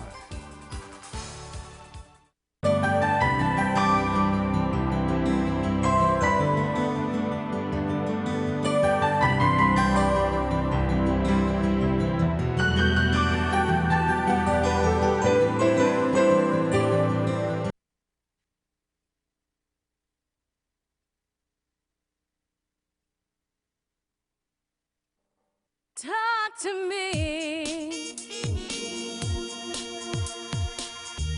WSRadio.com. Shore Office Warehouse is the proud sponsor of this fine programming. Trusted for over 40 years to provide great value to San Diego businesses. ShoreOfficeWarehouse.com. UT San Diego WSRadio.com presents the UT Community Spotlight Show with your host, Drew Schlossberg. I'm Drew Schlossberg of the San Diego Union Tribune, and we're thrilled to have back into the studio one of the coolest learning experiences you're going to hear about, and we're proud to say they're in our region, and that is from a Health Sciences High and Middle College. We got Ian Pumpian. He is the CEO and president, joined by a high school senior, Janelyn Hall. Ian and Janelyn, how you doing? We're great. Welcome. Well, thank you so much over here. Am I pronouncing your name correctly, gentlemen? Yes, Very sir. good. So I know you got a whole host of students and faculty and family listening over here. Hello, everybody. Very good. Hi from the WS Radio Studios here on Miramar, and I'll start with you on this, Ian. The school opened up in 2007 and has won numerous awards, but I think probably the thing you're most proud of is the fact that just the love that just oozes out of the students, the parents, the faculty, and the community members that are involved. I think the relationships between all the stakeholders is a real part of what really makes the school special. And yeah, you're right. That's exactly where our pride lies. Yeah, exactly. So talk a little bit about the mission of the school. The mission of the school was to really give kids a high school diploma that matters. matters to them in terms of their future preparation, matters to them in terms of learning about themselves, matters in terms of discovering the world out there and how they want to fit into it. Right, and then with an emphasis on health, is that the idea? The notion was that we wanted to have a way of connecting the school to the outside real world. Right. And that relevance would be part of what drew in and engaged students. And so we could have picked any one of a number of themes to focus on. We picked health for a couple of reasons. One is there is and will continue to be a demand for healthcare professionals across a wide range of careers from entry level to advanced sophistication. And we thought that even if kids chose to go on to other professions, having a knowledge base in health, a system that they will be consumers in the rest of their life, would be a relevant place to begin. Yes, right, and hopefully that's going to be a long life, a long shelf life, so to speak. Explain how the middle college works on this. The middle college means that we are going to give students experiences not only specific to their high school curriculum and diploma, but also give them an opportunity to start having adult experiences, including taking college classes. Right. Is it a 9-12 school? It's the high school is 9-12. Right. We also have a 6-8 middle school. Okay. And now we're more and more looking at it being a fluent 6 to 12th grade experience. No, that's terrific. So, Janelyn, how long have you been involved with the school? I have been going to HSHMC since freshman year. So, okay, very good. So this is your 4th year, right? And Yes, sir. You are graduating within a month. Is that correct? Yes, sir. Do you have a college in mind? I will be attending CSU Fresno State. Very good. All right, the Go Bulldogs. Yep. Okay. And do you have a major picked out, or are you just going to go see how it goes? I will be going in with the major of pre-nursing. Pre-nursing. Yes, oh, sir. That's a great major. And as Ian was saying, the fact that we know the world of the health industry is just going to continue to thrive. And the beauty of it is there's so many facets to it, whether you want to go in working directly with patients and doctors and surgeons and all that business, or if you want to market, or if you want to promote, or if you want to advertise, you want to administrate, that is great. What, tell me, so here you are, you joined the school as a freshman. Did you have any idea your experiences would be what you've had? No. I came in without any idea of how great the school would be, honestly. I came from a large middle school that wasn't really personal to immediately entering a huge family. And all the opportunities that the school has given me, it's really crazy how much I've gotten to be able to do with the school and how much I've grown as a person just through my school.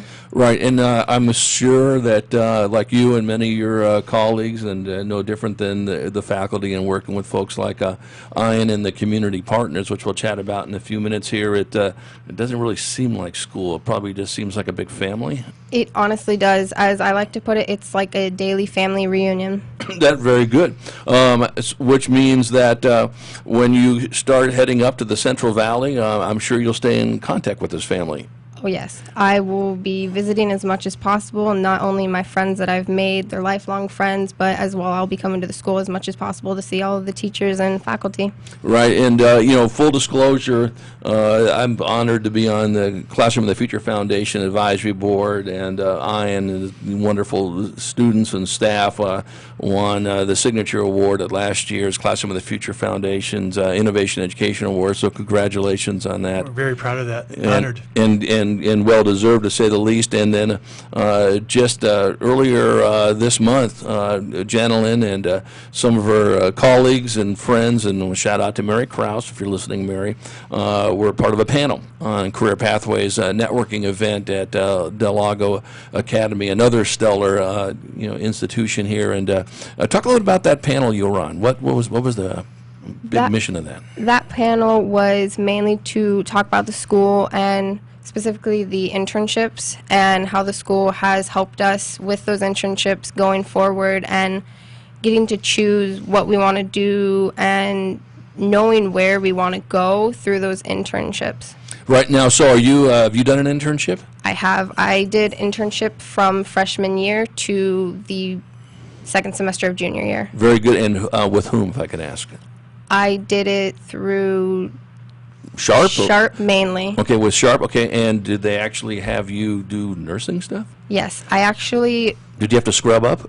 I didn't have to do that, actually. Okay. I mainly spent a lot of my time in mother and infant services. Okay. And by the time I had left, I went in knowing exactly what I was going to do. They knew exactly that I knew what to do, and I was just another one of the workers. I went and got my job done and did what I needed to do. Right. Do you get paid for the internship or just work experience, which is priceless, to be honest with you? Work experience, which is, yes, amazing. It is. We are chatting with Jenalyn Hall. She is a high school senior. Will be heading up to Cal State University of Fresno after she graduates next month.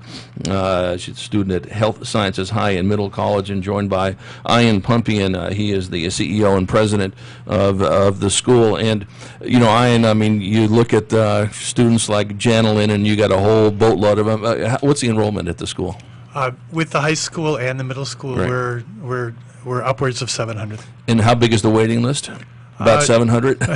We have a few people like to get in. We'll try to accommodate as many of them as we can. Right, exactly. And, when you have a school that is in, obviously, we're very, very much supportive of career pathways, and heaven forbid we actually focus on what the student is interested in learning. And of course, Ian has spent a whole career focused on that aspect, working with a lot of your colleagues, of course, at San Diego State University. And do I have to give a shout out to Nancy Farnan? Nancy thinks the world of you folks over here. And likewise. Yeah, exactly. And Nancy is just recently retired as an associate dean at SDSU School of Education. Certainly a big advocate of this aspect. It must just be wonderful. Tell me a little bit, Ian, about how, and I'll ask Janelyn this question too, the parents must love this. Well, I think that a lot of the parents come to school and say, can I enroll? Yeah, this is what I wanted to do, especially some of the families that are actually working in the healthcare profession. This is a high school that I want to attend. If my child doesn't get accepted, can I come?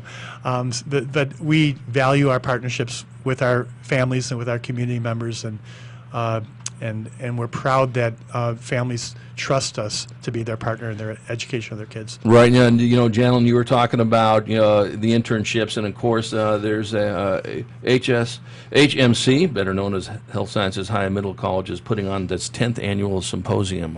What day is that? Yes, that is June 1st, and it is from 4 o'clock to 6 o'clock. Okay, and where's that going to be held?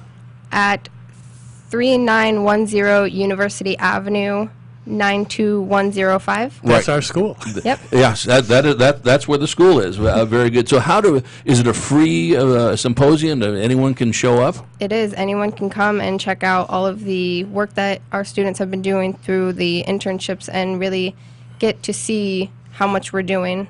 Exactly, and so I imagine that the businesses like Sharp or whoever else you work with, will they also be at the symposium as well? We're hoping. A lot of the preceptors come by and see their students and the people they've worked with all year and take pride in how they're exhibiting what they've learned. Right, so is there a theme to this symposium at all? The theme is kind of the last step of the wheel of learning in the sense that we want to create experiences that are of interest to our students. They can build their aspirations. We want them to experience those things, and then we want them to exhibit and demonstrate what they've learned from them. This is the third piece of that. This is the opportunity to say, this is what I've been doing this last year. This is what I've learned, and I want to show off my knowledge and my disposition to the community. And then if they want to sign up for the event or just learn more about what you folks are doing, what's the website of the school? The website is hshmc.org. Right, and I want to encourage everybody that, Ian and Janelyn, the staff, the faculty, the community is just open arms. So you want a tour, you want to you have to call ahead of time. We want 4,000 people walking on campus here, but give them a shout out, and I know you're real proud of showcasing that aspect. When we come back, we're going to chat more with Ian Pumpian and Janelyn Hall. Ian is the CEO and president of Health Sciences High and Middle College. Janelyn is a high school senior graduating. Next month we'll be going to Cal State University of Fresno. We'll talk more about her experiences, and then more importantly, how our listeners can help support this effort.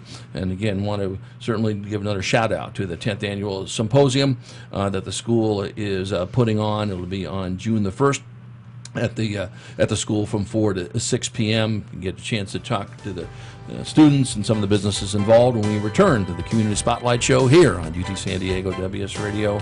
We are San Diego's online radio.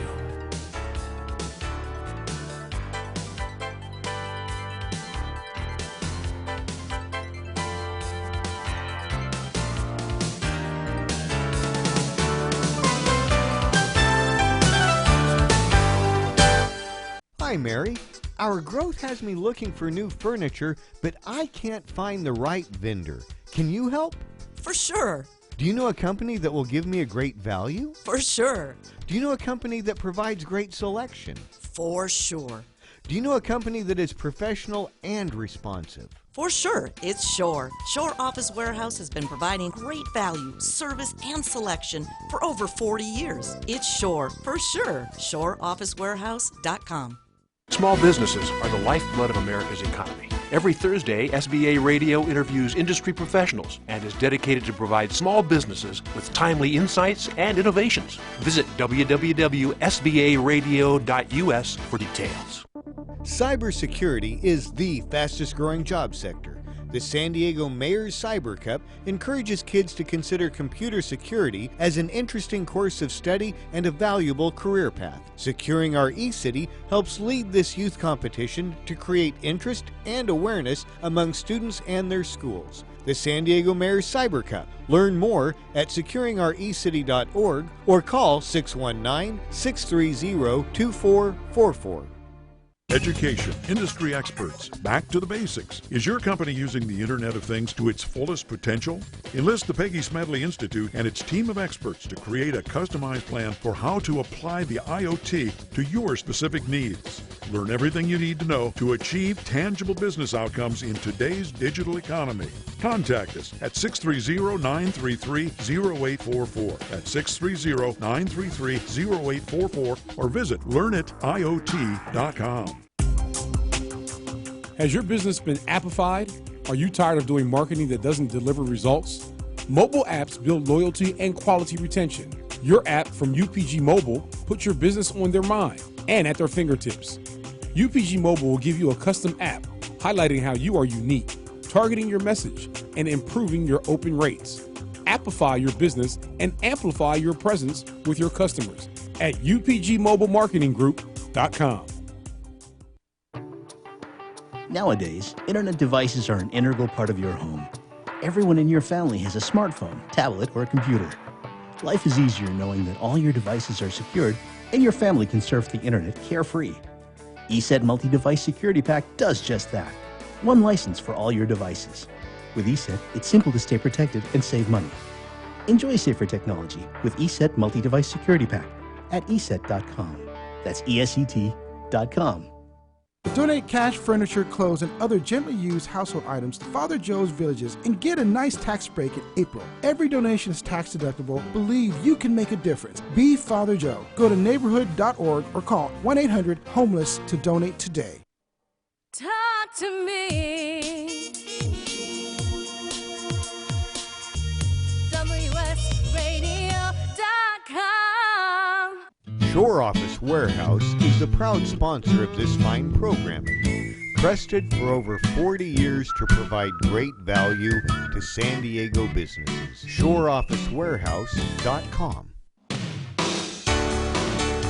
UT San Diego WSRadio.com presents the UT Community Spotlight Show with your host, Drew Schlossberg. I'm Drew Schlossberg of the San Diego Union Tribune. We are back with Ian Pumpian and Janelyn Hall. Ian is the CEO and president of the award-winning, nationally recognized Health Sciences High and Middle College. Janelyn is a high school senior. She'll be attending Fresno State in the fall and talking about this, just amazing school with an emphasis on health, but it's really emphasis on how to learn and work together. And heaven forbid we actually enjoy learning and make it as a family mode, as you had described. Janelyn, talk a little bit about, during break we were mentioning that when you started in ninth grade, you were looking at this direction, but maybe your aspirations have changed a little bit. Talk about that. Definitely. I came into the school certain that I wanted to go into physical therapy, mainly for the Wounded Warrior program, because both my parents were in the military, so growing up I went to Balboa Naval Medical Center, so I would always see them, and so I always felt the need to give back. So I came in absolutely sure that I wanted to do physical therapy. So I started my internship, and being in the department, I realized that I couldn't see myself there in the long run, and so I started moving around the hospital, getting different feels for the different areas, and I ended on wanting to just get my nursing. So I started with, I'm going to start by getting my RN. Now I'm going to start with my BSN. And so getting to see the different areas really helped me, because I wasn't going straight into a career and then realizing that it wasn't what I wanted to do. I had to get a feel for it first. Well, and I think, the life learning on this, listen, as far as I'm concerned, people learn until they're not with us anymore. I mean, 95-year-old, you want to learn. And the beauty of a school like you've gone to, it teaches you to love learning and not to look at it as punitive. The best thing we can do as educators is to make sure people have a lifelong learning of love for learning in that aspect. And you're going to make a course change. You did it during high school. I didn't know I was going to be an internet radio host when I was your age, because there was no such thing as the internet, for God's sake. And who knows what's going to happen in 10 years from now and as well. Talk a little bit about HOSA and your involvement with that. HOSA, it stands for Health Occupation Students of America. That was the old one. Now it's Future Healthcare Professionals or something like that. Right. Sorry. And it is a organization that helps out the community and also has a competition yearly, statewide and international level. And I've been in it for the past 3 years. The group I'm in has competed for the past 3 years, and each year has taken a gold home or medal home from state and has gone to nationals each year. And we're in the event public health, so they have many different areas within HOSA: public health, prepared speaking, tests, all those good things, but it's focused around medical, so you're just competing about medical topics. And this year, HOSA gave us the topic of Zika virus. Last year, it was skin cancer. The year before that, secondhand stress. And so it's always, you get this topic and you compete about it in the best way you can with a presentation, research, and involving a creative component. Yeah, which is real life experiences, and I think that's the beauty of what you and the leadership at High Sciences High and Middle College and faculty have done with the students. And we were talking about this at break. Do the students get a chance to have any say of how the curriculum is taught or what the topics are? Well, I think Jenilyn's experience speaks specifically to that. The opportunity to have internships, explore different areas, find your passion, develop aspirations from those passions is why we give these community experiences. But in the school and in the classroom, we try to do the same thing in terms of we offer essential questions every 9 weeks so students can approach a very broad topic such as what is age and why does it matter for 9 weeks, and explore it from their vantage point, express it the way they want to express it. And the books they read, the types of activities we have after school, these are all based on, we say that students vote with their feet. If they come to an activity, it's because that's something they're interested in. They pose the sort of extracurricular events and sports events. They come to us at the end of the year and tell us based on their internships if they want to continue in an area or what pathway they want to choose. They're expressing themselves in the classroom in terms of the way they demonstrate their learning. Obviously, we have a curriculum, and we stick to the curriculum, but that can be explored from all different perspectives and all different interests. Well, and I think to the point we're chatting with Ian Pumpian. He's the CEO and president of Health Sciences High and Middle College, joined by Janelyn Hall, a high school senior, will be going to Cal State University of Fresno coming up in the fall. And I think, as we all know, the way education is changing, and I'm glad to see that it is moving in this direction. And I'm hopeful that you're getting the support of businesses. I know the Union Tribune's a big fan of career pathways and what you folks are doing, but obviously Sharp is, and a lot of the health providers that you're involved in. Know that how many times do you hear from somebody, a lot of people my age, and I'm about a billion years older than all you folks, but gee, I wonder why I was studying this in school. And listen, I think it's great to expose people to things that they may not want to get into. I think that's fine and dandy to an extent. But when you talk to employers, they say, listen, I need this type of a skill set. And what Janelyn has done, I mean, you work collaboratively, obviously.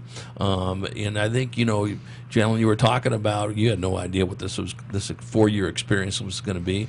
Talk about collaboration, how important that is for you as a student. The school really puts us to this level of responsibility, and they treat us like adults, whereas we can have the relationships and collaborations with the teachers and the faculty to where it makes us really comfortable in what we're doing, and just to go to school every day knowing that we are all equal. Well, we are all equal, and when you level a playing field, it knows no age, it knows no ethnicity, it knows no gender. It should be we're all in this together to make our region as good a place as possible, and it's not a student or a teacher thing; it's an everybody thing on this. And Ian, how can our listeners help support your efforts? Well, first of all, support public education wherever it is in any form. This is our future, and we're passionate about that. If you're interested in our school, want to know more about the school, check out the website. Come to the symposium. We'd be happy to show you around. We're always interested in just sharing what we're doing, and if there's a way that somebody wants to get involved, we got a million ideas. Yeah, I think that's important. And again, just go to the High Sciences High and Middle College website, hshmc.org, and you'll see this wonderful, school that is really churning out people who are, I think the most important thing you're churning out is people that are passionate about being lifelong learners. That is the key. You talk to any employer, and they'll say, my top employees are the ones that love to learn, and they don't take anything for granted. They're just a sponge in this aspect, and I'm sure, Janelyn, that's what's going to be meeting you when you go to Fresno. Are you going with any of your friends at school, or are you just going up there on your own? Do you know anyone up there? I do have one friend from school who's considering going up there, and I'm lucky to have family up there as well. Oh, in Fresno. Okay, yes. Very good. Are they in the health field? They are not. They're not in the health field. Okay, maybe they will be when you get done with them, right? How's that? So it's 10 years, 15, 20 years from now, where do you see yourself? I hope to be in a career that makes me happy every day, whether it's like traveling nurse, missionary nurse, in a specific set job in a hospital. I want to be helping people. Right, and I think, one of the things that we talk quite a bit about in the world of career pathways and education, again, I want to shout out the symposium before I forget, is the 10th annual symposium put on by High Sciences High and Middle College. It'll be on Thursday, June the 1st from 4 o'clock to 6 p.m. You're going to get a chance to meet a lot of the students and the internship experiences that they've had on this. But again, Ian, I really want to encourage people to take a look at the school, as you said, and can people volunteer their time? Yes, like I said, there's a million ways to get involved. The first thing you have to do to get involved is come see what we're doing, get interested, and we'll figure out a way to get you involved. Janelyn, you mentioned collaboration. Janelyn's HOSA group is going to Orlando, Florida for international competition next month. Her group's going to be presenting at Symposium there. How long is your presentation? If we're doing both presentations, our preliminary is about 4 minutes and our secondary is about 10 minutes. And you'll be amazed at these young people when they've learned about the Zika virus and how to share that with you. Well, I think, and here's what I'd love to do is, and Ian, you tell me if this makes sense for you, and I think we could probably convince Janelyn to come back on. Maybe when you start in the fall, we'll find some time to have you hooked up from Fresno, okay, and chat about live from here. We'll have Ian in, and maybe one of your colleagues as well, and we'll ask how your experiences are. Maybe we'll wait till you get your feet wet, maybe October or something like that. How's that sound? Okay, that's big smile, and Jan, that'd be good. Give me some time to get my feet wet here, and but it'd be nice to we'll chat about those experiences, what you thought it would be like, and what you learned at the school that's got you there. So, Janelyn, wishing you nothing but great success. We'll look forward to chatting with you in the fall. Ian, it's always a pleasure. Thank you and your wonderful, creative, innovative staff and students and parents and community for doing wonderful things for our students, and we'll know we're going to have you on sooner than later. Thanks for your enthusiastic support. Yeah, my pleasure. Now, Ian Puppian, CEO and President of Health Sciences High and Middle College, joined by Janelyn Hall, Senior, going to Cal State Fresno. Next fall, I'm Drew Schlossberg. You're listening to the Community Spotlight Show here on UT San Diego WS Radio. We are San Diego's online radio.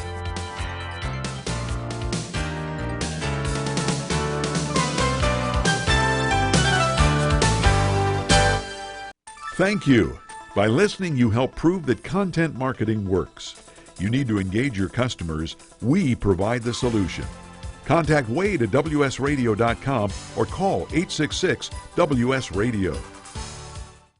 I've heard this is like one of the best pizza spots in town. Yes, it is. I'll do a slice of pepperoni, slice of vegetarian. You got it. And I will pay for all of that in 3 days. In 3 days? What's that mean? Well, wait, you accept credit cards. That money's not going to hit your account for 3 days anyway. I need my money quicker. At Chase, we hear you. With Express Funding, card payments are in your Chase account the next business day. Go to chase.com/expressfunding. Chase for business, so you can. Compensated participation. All businesses are subject to credit approval. Not all clients are eligible for next business day funding, and additional terms, conditions, and restrictions apply. I raised $8,000 to build schools for South African children. After realizing how many people go hungry in San Diego, I now volunteer at a food pantry. I'm spending the next year doing volunteer projects across 3 countries and helping in ways they designate to be the most helpful. The World Link program at the Joan B. Kroc Institute for Peace and Justice recognizes the potential of youth as agents of social change. Learn how you can help youth become a generation of leaders in action at peace.sandiego.edu. Hi, I'm Paul Downey, president of Senior Community Centers. Far too many seniors in San Diego go hungry each day. 2 in 5 don't have enough money for the basics. Senior Community Centers is the safety net, keeping seniors healthy and independent. But we can't do it without you. Please make a generous donation to our Fill a Plate campaign. Our goal is simple. Fill the plates of 100,000 seniors with nutritious meals. Make a gift at servingseniors.org or call 619-487-0720.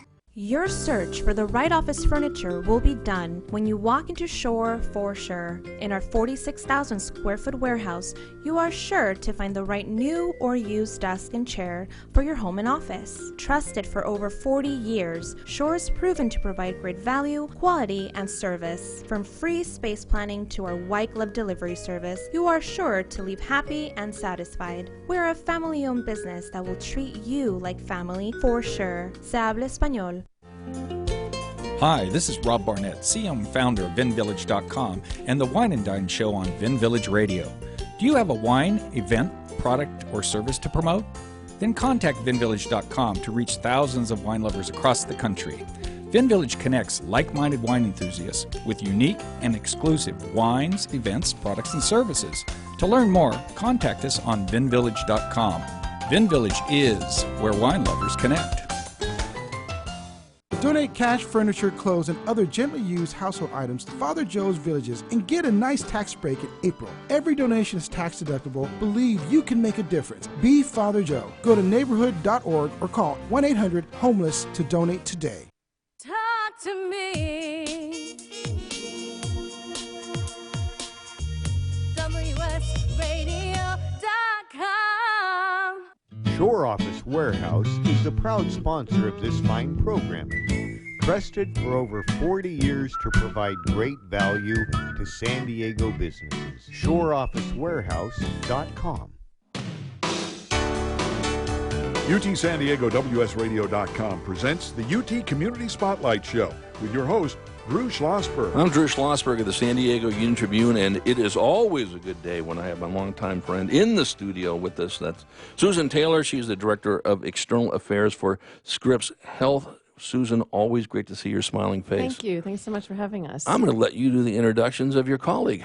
Well, this is National Nurses Week, May 6th through 12th, and we have one of our 4,300 Scripps nurses with us, the wonderful, spectacular Kate Culleton, and she's been a nurse.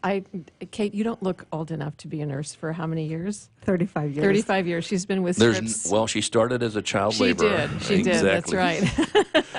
And this is the week that we salute nurses. Actually, May 12th is the birth date of Florence Nightingale. And Florence Nightingale is really credited with being kind of the mother of the modern nursing movement as we know it today. And Florence Nightingale was born back in 1820 in Florence, Italy. Which is how she got her name. But she was born to an upper-class British family, but she devoted her life to nursing, and actually she really became very famous while she was serving as a manager of nurses trained by her during the Crimean War, where she organized the tending to wounded soldiers, and she gave nursing a very highly favorable reputation. And she also became kind of an icon of Victorian culture, especially in the persona of, she was called the Lady with the Lamp, because she would make rounds of wounded soldiers at night. And after the Crimean War, she started a school in London and kind of gave birth to what we now know as nursing. So her birthday is May 12th, and back in, what was it, President Reagan proclaimed it National Nurses Day, May 6, 1982, and then in 1990 they expanded it to Nurses Week. And so we honor all of our nurses and all the phenomenal things that they do to care for patients year-round, and we honor them during this week. Right, and for anybody who has certainly been at a doctor's office, which I hope is everybody, or in the hospital, whatever the case may be, we know what a critical role that plays, and it's very close to my heart. As Susan knows, my father was a medical doctor, and I know he just couldn't stop talking enough about the nurses he worked with in L.A., and he was on staff at Cedars-Sinai and so forth. So do you specialize in any type of nursing, pediatric or NICU or whatever? Kate's done everything. So right, you are an all-around MVP in this. Explain your background. Well, when I graduated from nursing school, I went directly down to the emergency department, upstate New York. Troy, as a matter of fact, and I worked in Albany and Troy in the emergency departments. And then when I moved out here when I was 25, I continued my emergency room career at a couple different hospitals in the area. And then I decided to kind of change direction, and I began working at Scripps Clinic in the Division of Neurosurgery. Okay. And I was a physician extender. I was a clinical nurse specialist in neurosurgery, and I worked with some amazing neurosurgeons, and the specialty changed so quickly over the years. I actually stayed with the division for 24 years. I then took on a supervisory role for vascular surgery, neurosurgery, sometimes urology, so I stayed in surgical specialties, learned a lot every single day, week. Things were changing in surgery. Just recently, last October, I decided to take a nurse manager position at Scripps Clinic Rancho Bernardo, and I have oversight over 10 different specialties there. So I've really expanded my horizons kind of later in my career. Kate will tell you, though, that nursing really is in her genes, because she wanted to be a nurse from age what? 5. Age 5. Because of Mom? Because of Mom. And she said, if you think you want to be a nurse, you're going to come, when you're old enough, you're going to be a candy striper, and you're going to work next to me in the hospital. Oh. And I said, okay, I'll do that. So I did. Well, full disclosure, Scripps Clinic Rancho Bernardo is where I go. Oh, and so I got a wonderful doctor. I'm going to shout him out over here, and that's Dr. Paul Bryden. Oh, yes. Yeah, he is spectacular. Not that others aren't over here, but he's wonderful. So if you're listening, Paul, shout out to you and so forth, and the wonderful staff over there is terrific. You know, one of the things I want to talk about is, you mentioned all these different areas of specialty that you are in. How much professional development do you have to do? Is it just incessant? Obviously, when you move from, vascular to neurology or whatever the case may be. Talk about that. So when I specialized in neurosurgery, I made sure that all of the professional development that I did centered around that. And then as I moved into the vascular surgery realm, I needed to learn about that as well. So, you need to take education on yourself when you're in a new specialty. We obviously have to do 30 hours of continuing education every 2 years. But aside from that, you do what you need to do. Well, and I imagine, Susan, you and I have talked about this, quite a bit, with technology changing just like by, probably when we're done with the interview, there'll be 55 new things that are going on, and talking a lot about remote, ways that we can keep an eye on ourselves. Heaven forbid, actually, the patient takes, some, responsibility and all this aspect of it. It must be just, you got to be on top of the technology, on top of the medical, on top of the doctors and all that business too. Challenge or not? Yes, I think the most important thing that we can do is engage our patients fully in the decision-making part of healthcare, and to teach them and to help guide them. So I'm a big advocate of teaching my patients to take a hold of their health and making sure I'm there for them when they have questions and putting them in the right direction. Yeah. So, We have I have a video that I produced for Nurses Week, Right. and it's on my Facebook page. If you go take a look at Susan Taylor, or if you go to scripps.org/Your Scripps Nurse, we feature 4 nurses in 4 different specialties. Kate is one, as a Scripps Clinic nurse. We have Greg, who is a nurse in ICU. We have one of our hospice nurses who, obviously is dealing with folks at the end of their life, and we have a home health nurse who deals with folks, once they leave the hospital and continue that. And it's so incredible to listen to all 4 of these folks on this video, because despite the technology, what's really critical, and I'm thinking that, well, you've said it on tape, Kate, the most important thing is that nurse-patient relationship, that connection that you make with the patients. Can you talk a little bit about that?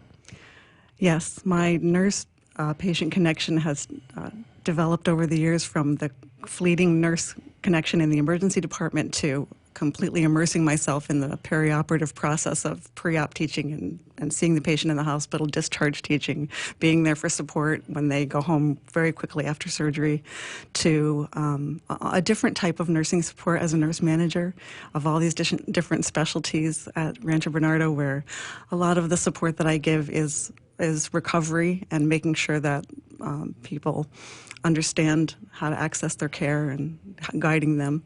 Right. Well, we all know that is, the relationship with anyone, whether it's doctor-patient, nurse-doctor, nurse-patient, nurse-doctor-patient, is so critical. We're chatting with Kate Culleton, one of the fine 4,300, if I got that number right, nurses of Scripps Health, in celebration of a National Nurses Week, May 6th through the 12th, joined by Susan Taylor, Director of External Affairs. And I want to get back to that, in some aspect. I know that people can be very much intimidated by going into a doctor's office. I mean, it's natural for you. You've been doing this for quite a while over here. And Susan, of course, in your role, never bothered me because my dad would take me on hospital rounds and all that business. But I imagine for most people, it's quite intimidating. It is. They're either sick or scared. Right. They may be well, coming in for a well check, right. But it is intimidating. And so the more information that you can lay out for them as they make the journey through their health care, whether they're well or sick, it's incredibly important. Well, and I think, I shouted out my doctor earlier, Paul Bryden. And I'll tell you what, listen, and you guys have fine doctors. That's an understatement of the world at Scripps Clinic and so forth, and specifically Rancho Bernardo. But Susan knows I mean this wholeheartedly because I've been with Scripps for many, many years. But it's those doctors that will talk to you, will spend time with you. And we know that's very tough in the world of doctors these days, But take it one step further. Right. The nurses are the ones who are there for you in the middle of the night. They're the ones who do things for you when you can't do them yourself, such as, bathe yourself, help you go to the bathroom, put your clothes on. They're the ones who are there getting you ready for surgery. They're the ones, Greg, who's on this video with us, this ICU nurse, I said, what's the best part about being a nurse? And he goes, you have this great effect on their outcome. At worst, you interact with the team to stabilize them. Then you develop this relationship with them and their family. And so he kind of becomes part of their family, and the patient becomes part of the hospital family. Right. And, the anxiety I think that patients have is in not knowing. And so the more they know, the less anxiety they have. And so, the nurses are there to reach out and hold your hand and tell you that, they're there for you at 3 o'clock in the morning when your mind is really racing and there's nobody else around. I mean, nurses are at the heart of your care. Right, without question. And when we come back from break, I want to talk a little about a special challenge during Nurses Week from the Scripps Health Foundation, 30K for 30K, and also want to talk about, honoring a nurse with a donation or a message of thanks. And I know you're going to talk more about that as well. And then I want you to be thinking about, Kate, what would you say to those folks that you were 5 years old when you wanted to become a nurse? To those other 5-year-olds whose parents are going to listen to this podcast, or people who want to get into the field. It's a great field, understatement of the world. You wouldn't be doing it, or the other 4,300 nurses. But I think when you hear from the experts and say this is why it's rewarding and so forth, we'll continue with that when we return. with Susan Taylor, Director of External Affairs for Scripps Health, joined by Kate Culleton, a nurse at Scripps Clinic, Rancho Bernardo, in celebration of National Nurses Week here on UT San Diego WS Radio. I'm Drew Schlossberg, and we are San Diego's online radio.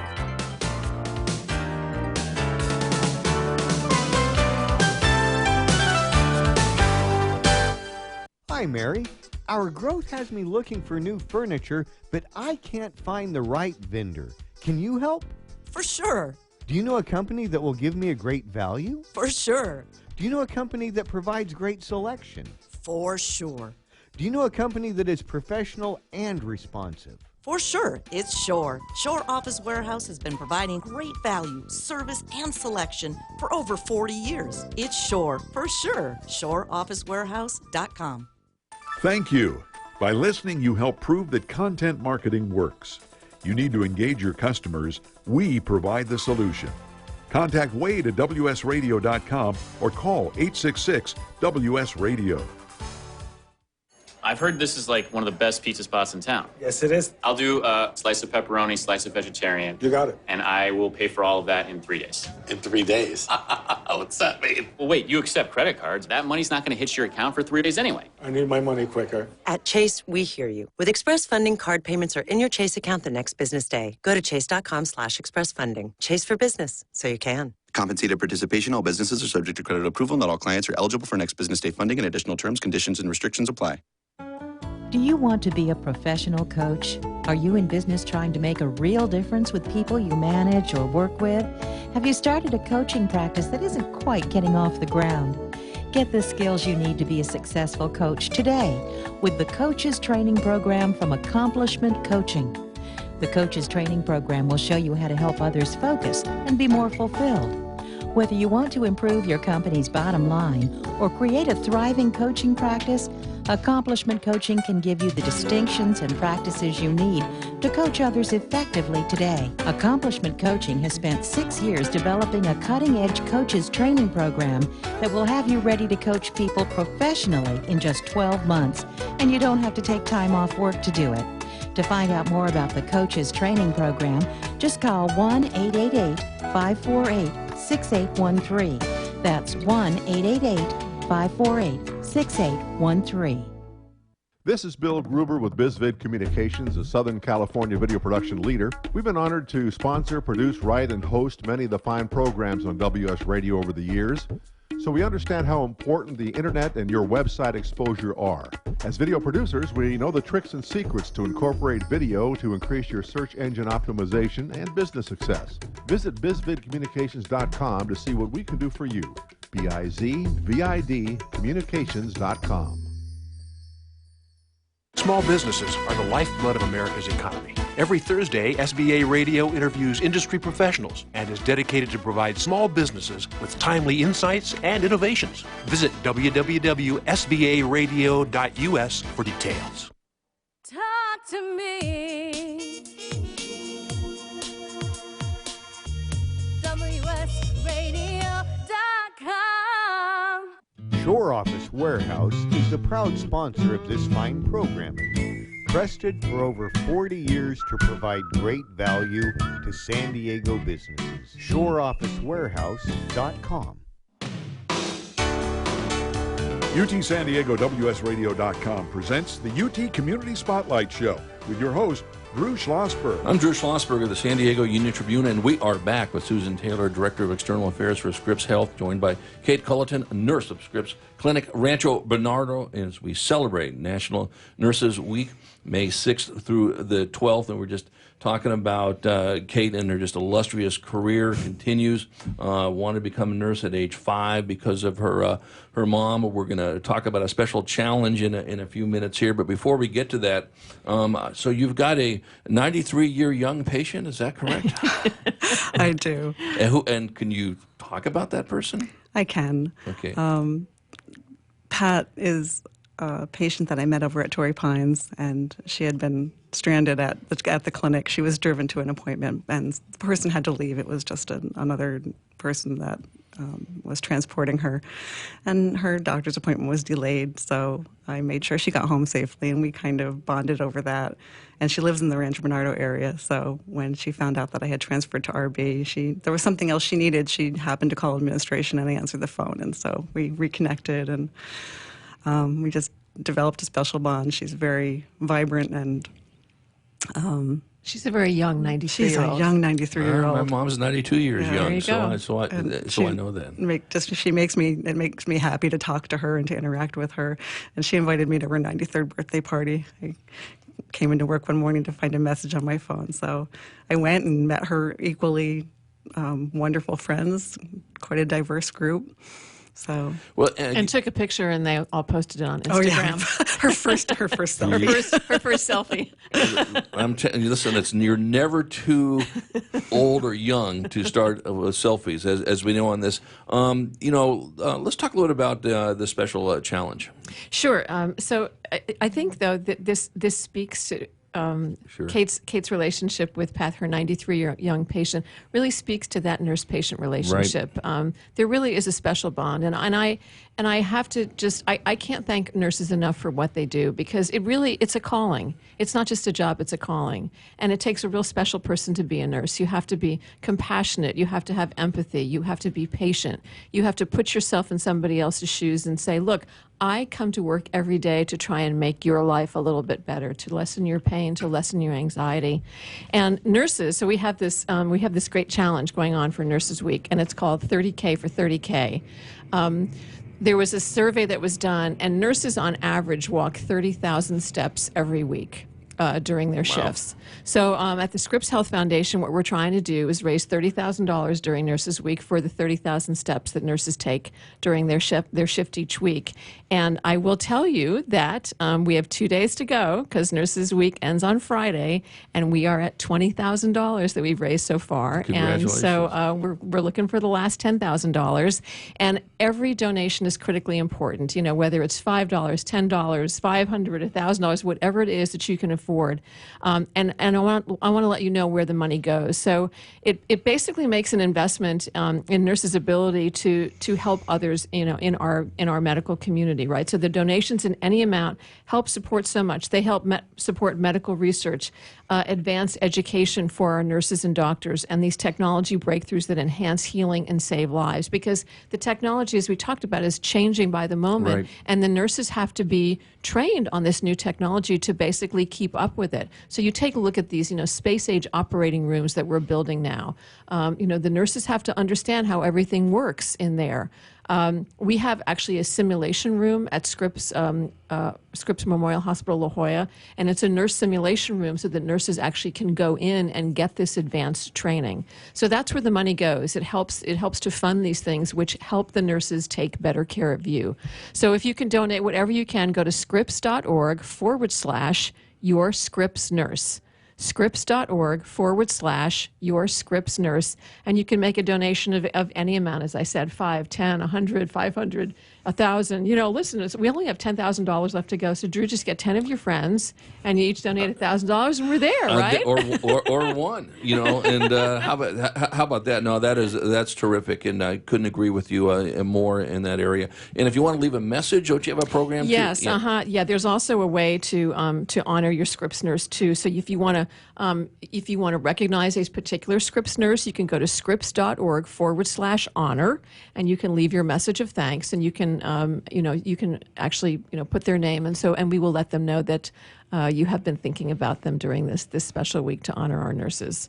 But you can do if you forget about all this, just go to my Facebook page. You can click on the link right there. You'll see the video that I did with Kate and 3 other of our spectacular nurses, and you really get a sense for what it is that they do on a day-to-day basis. I mean, this is a job that is so extraordinary. Sometimes I was asking Kate, what's it like at the end of the day? Are you just emotionally exhausted? Because I think these folks get up day after day, and they come and they deal with people when they are at their worst, when they are at their most vulnerable, when they are in pain. And so to have this kind of inner strength and inner peace that you have to be a nurse to come back and do this day after day, year after year, it's astonishing to me. Yeah. Well, Kate, let me ask this. We were talking about this right before break over here. So what advice would you give to those who are interested in becoming a nurse, and whether they want to be thinking about it at age 10 or, 85, whatever the case? Well, Drew, I think the most important thing to do before you make a decision to go into nursing is to make sure that it is your passion. Right. Because if it's not, then you need to do something else. But the number of different opportunities that nurses have these days, you can teach, you can be at the bedside taking care of patients, you could be a nurse manager, you can work in all of the varied departments. And as Susan said, the technology is so rapidly changing that you won't get bored with nursing if that's your passion. There's so many different avenues that you can take to fulfill yourself. And do you go in and talk to classes, whether they're high school classes or college, and just if somebody's interested at all? I have done that before. I've mentored student nurses before. Right, and you bring up a very, very good point. Not everybody is, got the DNA to be a nurse, okay, and we all know that. You're right. And Susan, you said something that we seem to be lacking a little bit in this world, and that's called empathy, and that's an understatement of the world. And in all seriousness, and I feel very passionate about it. And it's important, and of course, with a capital E, that's what nurses do, and certainly we need more of that. So we need you to, infuse it into a lot more people in this area here. And again, listen, I got to thank you for all the great work that you do as a nurse, and I know you're just representing 4,300 just at Scripps and the other zillions of just some wonderful nurses around the country, and it's important to give a shout out to this. Susan, why don't you give that website again, where people can do 30K for 30K? 30K for 30K. We've raised $20,000 so far. We've got another 10,000 to go. So please go to scripps.org/your Scripps nurse. Scripps.org/your Scripps nurse. I know we can raise another $10,000 in the next 2 days. San Diegans are among the most generous folks in the entire United States. And I just want to say I can't thank nurses enough for all they do day after day, year after year, with a warmth and a smile and this profound sensitivity to patients and their families. That sounds great. Well, Susan Taylor, I'm going to look forward to having your smiling face back on sooner than later, as you always have great content with some of your colleagues at Scripps. And Kate Culleton, thank you for your just storied career, and I know there's a lot more coming, and maybe we'll get you back on the radio somewhere down the road. How's that sound? Thank you, Drew. It was a pleasure to be here. You bet. I'm Thanks Drew so Schlossberg. My pleasure, Susan. I'm Drew Schlossberg of the San Diego Union Tribune, and you've been listening to another edition of the Community Spotlight Show here on UT San Diego WS Radio. We are San Diego's online radio.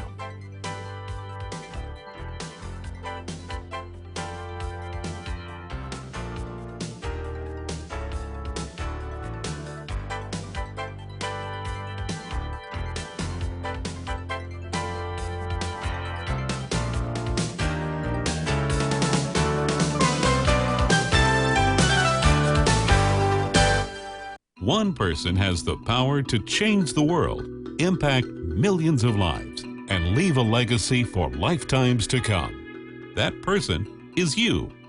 In the New York Times bestseller, What is Your What?, Steve Olsher, award-winning author and founder of the Reinvention Workshop, reveals his proven process that has helped thousands of men and women discover, share, and monetize the one thing they were born to do.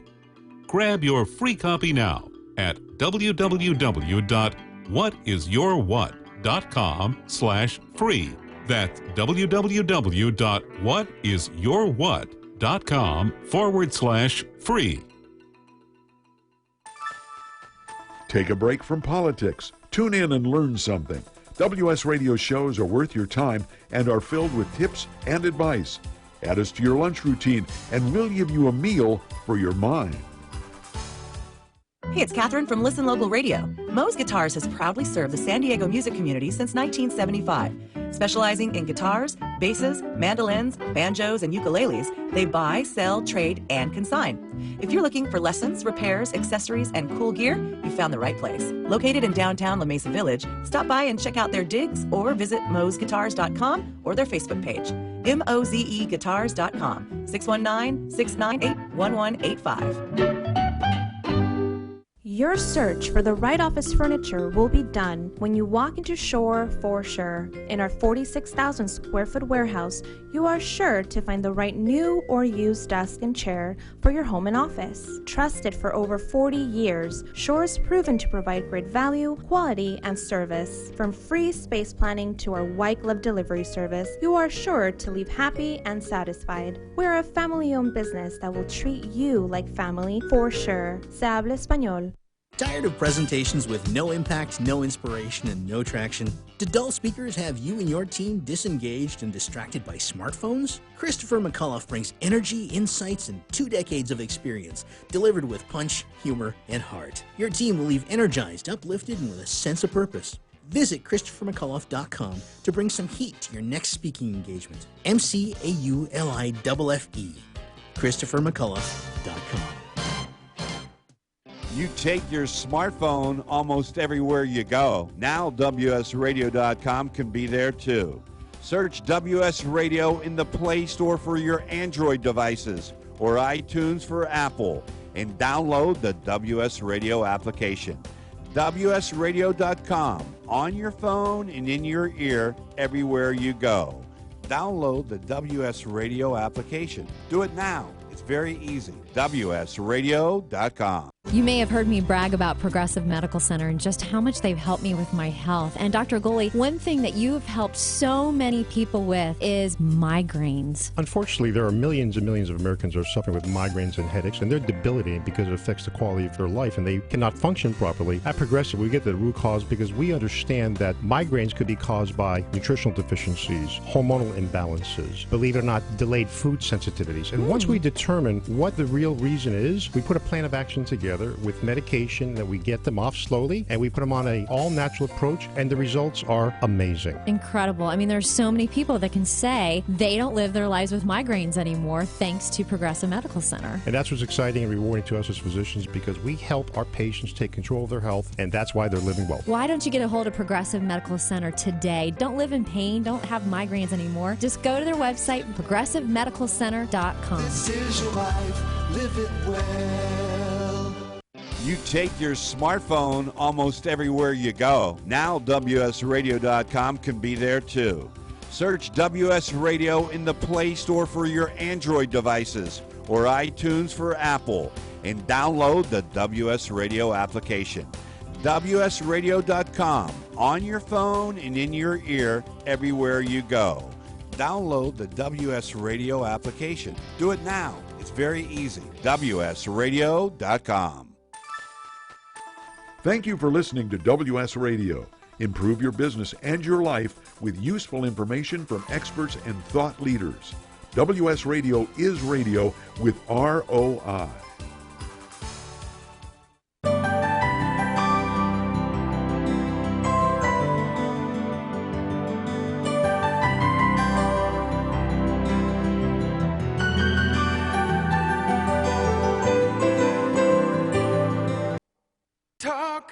Talk to me. WSRadio.com. Shore Office Warehouse is the proud sponsor of this fine programming. Trusted for over 40 years to provide great value to San Diego businesses. ShoreOfficeWarehouse.com. UT San Diego WSRadio.com presents Supporting Our San Diego Military with SD Mac, hosted by Drew Schlossberg. I'm Drew Schlossberg of the San Diego Union Tribune, and we are joined, as we always are, with our good friend Randy Bogle. He's the Executive Director of the San Diego Military Advisory Council. Randy, how you doing? I'm doing great, Drew. Thanks very much. Great to be here again this week, and just after a very nice breakfast this morning and a good breakfast speaker. So. We had a great breakfast speaker, as our listeners know, once a month, usually on the third Wednesday, but not always. There is some high-level person from the military, chatting about what is going on in the world of aviation or air force, or you name it. Supply and all that business, and today was no difference as we had Lieutenant General John Davis, USMC. He's the Deputy Commandant for Aviation. Yes, and great speaker today. General Davis obviously oversees all Marine Corps aviation, and spoke today with no notes and no PowerPoint. And started off his remarks by asking the audience for 5 questions. And basically, he built his remarks around those 5 questions. Pretty interesting way to make a presentation, because number one, you're pretty confident that you're going to be able to address all the questions, and when you're in those positions, you probably should be able to do that. But really, off the cuff, it's impressive to see these guys do that and give very matter of fact. He was very candid in his responses, not only talking about some facts with regard to each question, but his own personal feelings about those issues, which he shared with the audience today, which I thought it's refreshing. I think it was well received by the audience. And of course, his comments at the end with regard to patriotism and the flag and the Pledge of Allegiance struck a chord with the audience. And it was an instantaneous standing ovation at the end. We don't get those very often. Yeah, unfortunately, I missed that because I had to come here to prepare for an earlier show. So tell me, explain that to our audience. What happened? He really, towards the end, he was getting to the point where he was he was happy to be there. Right. And he said, I really like the fact that you start your business with the Pledge of Allegiance. Not everybody does that, he said, and I think it's a good thing to do. We are the greatest country in the world, and we need to not forget that, and we need to fund our military to keep us number one in the world. Just ask those who aren't. He talked about the pledge, the flag. His wife's a school teacher, and she, that we've lost some of this in our country for no good reasons, and it was just very inspiring. I think it struck a chord with all of us, and the response was just really refreshing to see that, very supportive. And I had the chance, obviously, to talk with the general on the way out the door, and I shared those thoughts with him, my thoughts with him as to the fact he hit a home run with his remarks, for sure, but that his response at the end, I hope he realized that we don't. Standing ovations are not a matter of every Wednesday at the end of the remarks. Everybody gets a standing ovation. That doesn't happen. I don't know if I've seen one, but yeah, I mean, if you were there for Shelley, the police chief, I was there.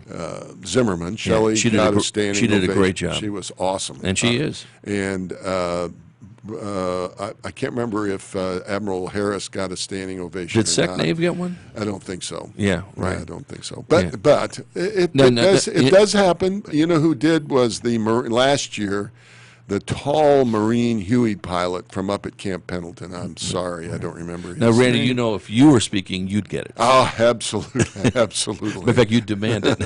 You wouldn't leave until you got a standing ovation. Okay, I'm going to stay here until I get a standing ovation. Gee, I haven't seen Randy in 3 weeks. He's still at the podium at the Admiral Kit Club. No, and all, I don't want to tease about it because Lieutenant General John Davis certainly was, very forthright with his feelings and his comments about, aviation, and it's probably no different than how the Air Boss from the Navy feels. Would you think? Well, I agree, and of course Admiral Shoemaker was there this morning, and he referenced Shoe as he calls him many times because that's a team effort. We're working with NavAir and Admiral Gross-Claggs. Vice Admiral Gross-Claggs is Chief of Naval Air, right? Naval Air Systems Command. Yeah. He's Commander, Naval Air Systems Command. And by the way, he was the CO of my son's squadron when he got his wings in Pensacola. Very nice. I digress. But he made it very clear that those three gentlemen representing the Marine Corps and the Navy, and of course Admiral Grossklag represents both of them because he's working the issues that are involved with the F-18, the T-45.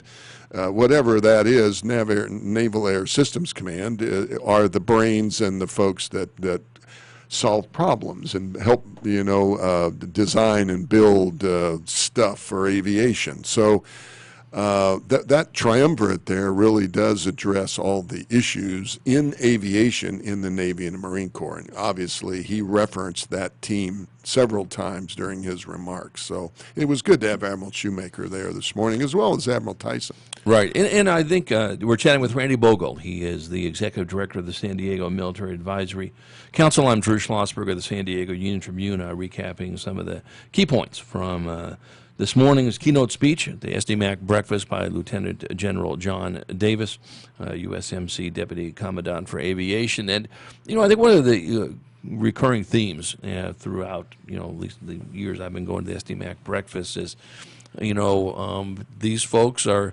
hired, the men and women in uniform at all ranks, to get the job done. And if this is what is in our hands, we're going to get the job done. Right.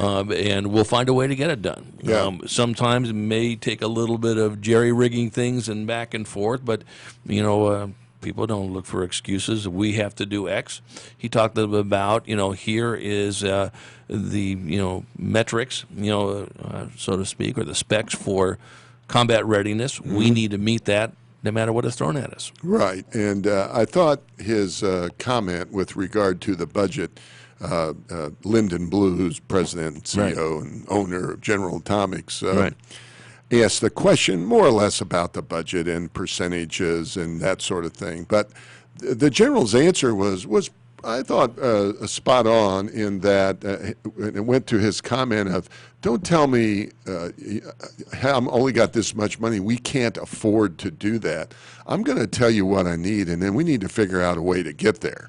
Right. Because we need what we need for all the right reasons, and within a common sense approach without gold plating everything. But his comment was, hey, as the guy in charge, I'll tell you what we need.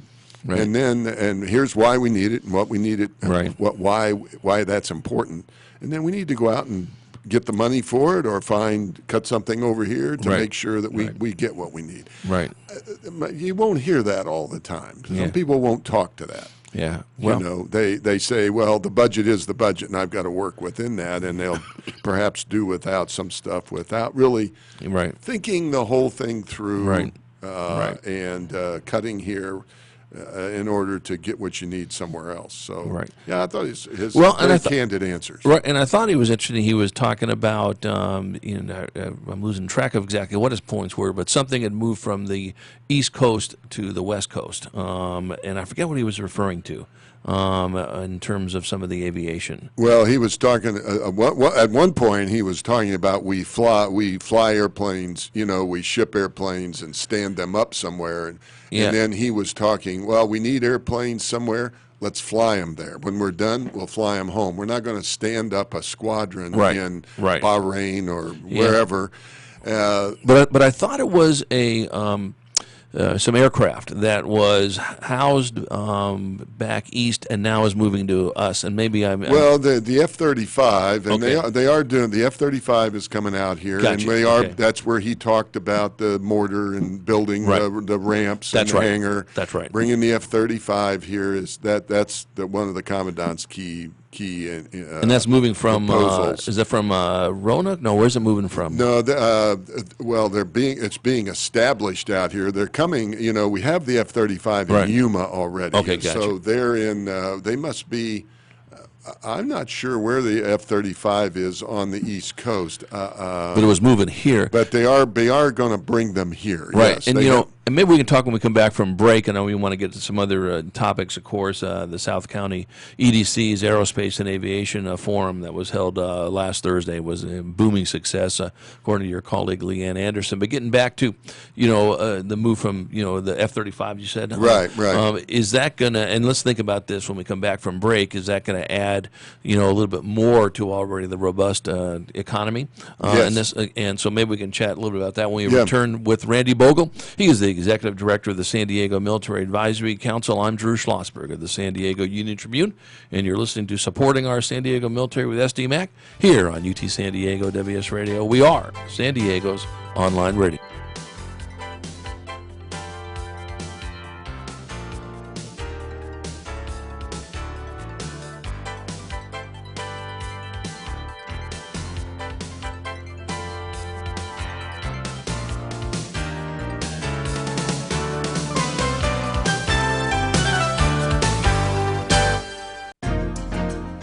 Life is full of misadventures, from car crashes to home fires to getting choked out on the mat. Yes, I said getting choked out because I'm Carlos Kramer, jiu-jitsu competitor, MMA and media personality, and mild-mannered insurance agent. You can follow my adventures on Kick-Ass Radio, and I can protect you from life's misadventures at Kramer Insurance. Home, auto, life, business, and workers' comp. We're at KramerINS.com, and I want you to join my world. Are you losing the battle with technology? Tired of struggling with IT? Ready to meet your IT dream team? Centrix IT is Southern California's leader in IT management. A 4-time winner of San Diego's fastest growing privately held companies, Centrix IT has provided Fortune 500 managed IT services to small and medium businesses for over 13 years. Put an end to your struggle with technology today at CentrixIT.com. CentrixIT.com. Hi, Mary. Our growth has me looking for new furniture, but I can't find the right vendor. Can you help? For sure. Do you know a company that will give me a great value? For sure. Do you know a company that provides great selection? For sure. Do you know a company that is professional and responsive? For sure, it's Shore. Shore Office Warehouse has been providing great value, service, and selection for over 40 years. It's Shore, for sure. ShoreOfficeWarehouse.com. Wonderful things are happening for our children in San Isidro. The San Isidro School District has improved academic, sports, and performing arts programs, and you can even make them better. Many of San Isidro's children go to bed every night hungry or homeless. They don't have to, and you can help. I'm Dr. Julio Fonseca, proud superintendent of the San Isidro School District, and I invite you to join us on Facebook. We are the San Isidro School District. Help us make wonderful things happen for our great children and our future workforce. In the military, things can change in an instant. Your personal life is just the same. Just like you protect our country, you want your family protected. That's why thousands of military members trust Navy Mutual Life Insurance. Navy Mutual is nonprofit, providing current and former Navy, Marine, and Coast Guard families with life insurance, no sales fees, and no military service restrictions. Protecting members on active duty and beyond. Call 1-800-628-6011, 800-628-6011, NavyMutual.org, insuring those who serve. Homeless veterans and their families are suffering and need our support, but many won't ask or don't know that help is within reach. Veterans Community Services is here to help. Amazingly, about 35% of the homeless in our neighborhoods are veterans with families. Low-income veterans or their friends are encouraged to contact Veterans Community Services and reach out for help with housing and other services. Call now, 800-974-9909. Talk to me. WSRadio.com. Shore Office Warehouse is the proud sponsor of this fine programming. Trusted for over 40 years to provide great value to San Diego businesses. ShoreOfficeWarehouse.com. UT San Diego WSRadio.com presents Supporting Our San Diego Military with SD Mac, hosted by Drew Schlossberg. I'm Drew Schlossberg of the San Diego Union Tribune. We are back with Randy Bogle. He's the Executive Director of the San Diego Military Advisory Council. In the first segment, we were recapping some of the key points from the keynote speech this morning at the SDMAC breakfast of Lieutenant General John Davis, USMC. He's the Deputy Commandant for Aviation. Right before break, we were talking about some F-35s that'll be moving from East Coast to the West Coast. To some extent, and we were talking offline about this, and again, that's certainly going to add more to our economic base out here, is it not? Yeah, I think so, Drew. It will increase the manpower, obviously, with the people, the maintainers, the pilots, and families all come with anything that's brought out here in metal, as the General said this morning. Right. New airframes, you got the new ramp space, hangar space. You got to increase all that. And they're working on it now, correct? And they're working on it, yeah. I mean, that's that's going to happen. That was one of the Commandant's key proponents of the budget for this year, was to move the F-35s out. Move is maybe not the proper term. Right. The F-35 is a new airplane. It's being built. It's going to be here. Right. It's already in Yuma, Arizona. Right. So the Marines have them in Yuma. That's where they're flying out of. There will be, then the F-35 is then going to come out to Camp Pendleton. Right, so right. He'll be flying out of here. Right. And the reason for that, well, it's closer Right. to the coast and the carriers and et cetera. So, Sure. But it will increase manpower. It'll increase the footprint out here. It'll have an impact on the economic impact Right. for the region. I would think if all things that have been in consideration here, this growth that we're hearing is supposed to take place. Right. Obviously, the economic impact will also go up. Right. If there is a BRAC, a base realignment and closure, I would personally, I do not believe it will have a deleterious effect on San Diego region. There are some things you always need to be mindful of. Spay War is one of those, consolidation of assets. But I don't see us losing anything like we did when they shut down NTC, during the one BRAC there. But that was a result of just going to one Navy training facility, and they decided they wanted to train sailors in Chicago up at Great Lakes. So, right. Well, and actually, I think in some of the previous BRACs, we've actually been to the positive side. We've been on the positive side Right. for almost in every instance. Right. And I personally, I really don't think we will take any serious hit at all in whatever BRAC might come. But as everybody says, and I agree, we need to have all our I's dotted and T's crossed and make sure and obviously the Navy and the Marine Corps will do that, and we'll be very responsive and supportive in their regard. As will our men and women elected Congress folks. We'll do the same. They're always pretty unified when it comes to that, and why wouldn't they be?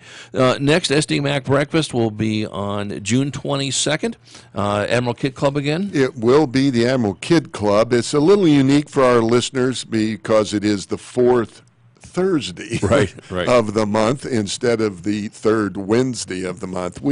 And just as a short explanation, Admiral Shoemaker's staff asked us if we would mind moving June and July's breakfast, third Wednesday of the week, third Wednesday of the month, in each of those months, to another week, because AirPac is having training those weeks. That third week of those 2 months out at Admiral Kidd, they've scheduled the Admiral Kidd Club for the whole week, and the training for whoever it's being provided for starts at 8 in the morning.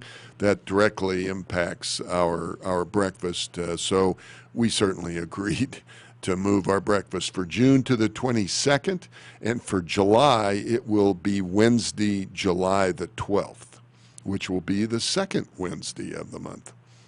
So it's an interesting couple of months, and we're working. I've reached out to Admiral Becker, Rear Admiral Becker, to see if he might be available to speak in June, on June the 22nd, and we'll see how that plays out. Right. All right. So that's coming up again, the fourth Thursday in June, June 22nd. We'll keep you apprised of who the keynote speaker will be. And I know we chatted about this last week with Cindy Gomper-Graves, the president and CEO of the South County Economic Development Council, and they put on a very robust aerospace and aviation forum at Martin Luther King Jr. Community Center Thursday the 11th. And from what I understand, it was packed to the gills. That's what I understand too, Drew. And just so my listeners, I didn't purposely not attend this. Our board meeting, the SDMAC board meeting, was also Thursday, May the 11th, from 7:30 to 9. And the Aerospace and Aviation Forum started at 8:30. So I wasn't able to attend, but you're absolutely right. I am talking to those who did, said it was absolutely a home run, and some very they had some very interesting and dynamic speakers for this forum, who I understand were, very well received, put out some great info, and if anybody did go that was out there, you obviously it was well put together, well thought out, and it was well worth everybody's time. Right, exactly. And SDMAC was a sponsor of that, Right. along with some of the venerable, companies here in San Diego, SDG&E, U.S. Bank, to name a few, City Right. of San Diego, and so forth. EDC, Yeah, so- Coronado Chamber of Commerce, et cetera. There were several, and there were 6 speakers, and I'm told they all did a great job, and it was very well done. Right, and again, just again solidifies the point of how important it is for the civilians to get up front and personal and chat with the men and women that work very closely with the military, if not in the military themselves. And I know because people always ask me about SDMAC, and I say, listen, it's the organization that connects the two, and works very hard to connect the two and sort of demystify what goes on in the military. Right, exactly right. And, educate and advocate. That's what we try to do. And the education being a key proponent of who we are and what we're trying to accomplish here in support of our military men and women in the region. And we want to continue to do that and continue to reach out to the civilian populace, the real Joe Q public and Chrissy Q public that are out there that maybe not know much about the military, don't have any family members who have ever served. But we would like them to be knowledgeable and understand the importance of not only of the military for our country, but what they bring to the communities they live in. Well, it's like anything, it's funny, and maybe it's always been this way. It just seems like we do more of this these days. We're so quick to react to something we have no idea about. Right. Instead of saying, geez, before I have an opinion, maybe I should learn more about X, whatever the X is. Right. Education, military, whatever it is. And I think we're so quick these days just to have a reaction without, well, I'm not sure why I'm even saying that, because I don't know all the details. Right, exactly. I mean, it's very true. We are very, it just seems to have gone in that direction here. And I think it would behoove us all to take a step back every once in a while and think about things and learn a little more before we speak. So. Couldn't agree more. I think that, listen, I mean, it's obviously I don't want to go into an ethics and a moral thing here, but it's just common sense. And, and I think, here, off track, of course, getting from your D.C. trip that's coming up on May 22nd and 26th. But I think the military, among other topics, education isn't one of them. I'm heavily involved in that aspect.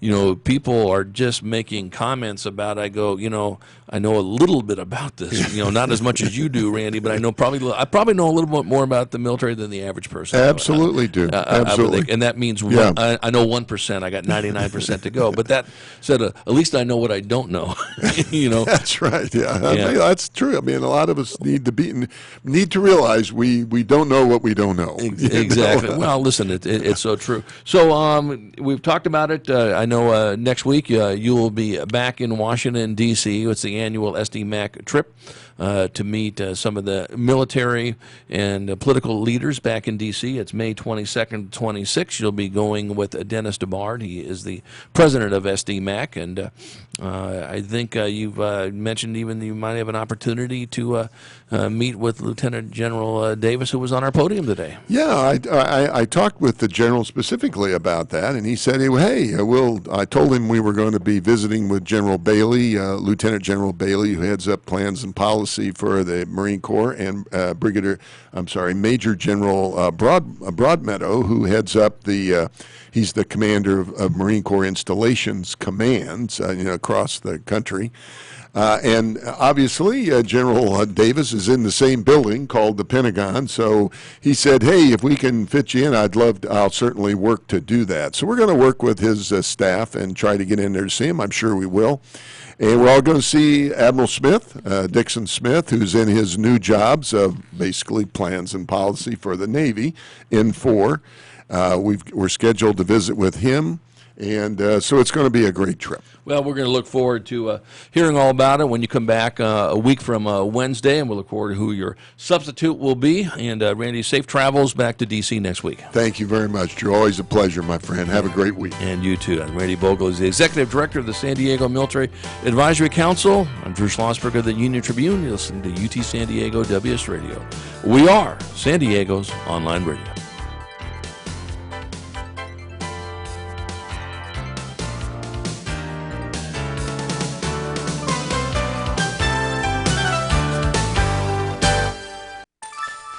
Take a break from politics.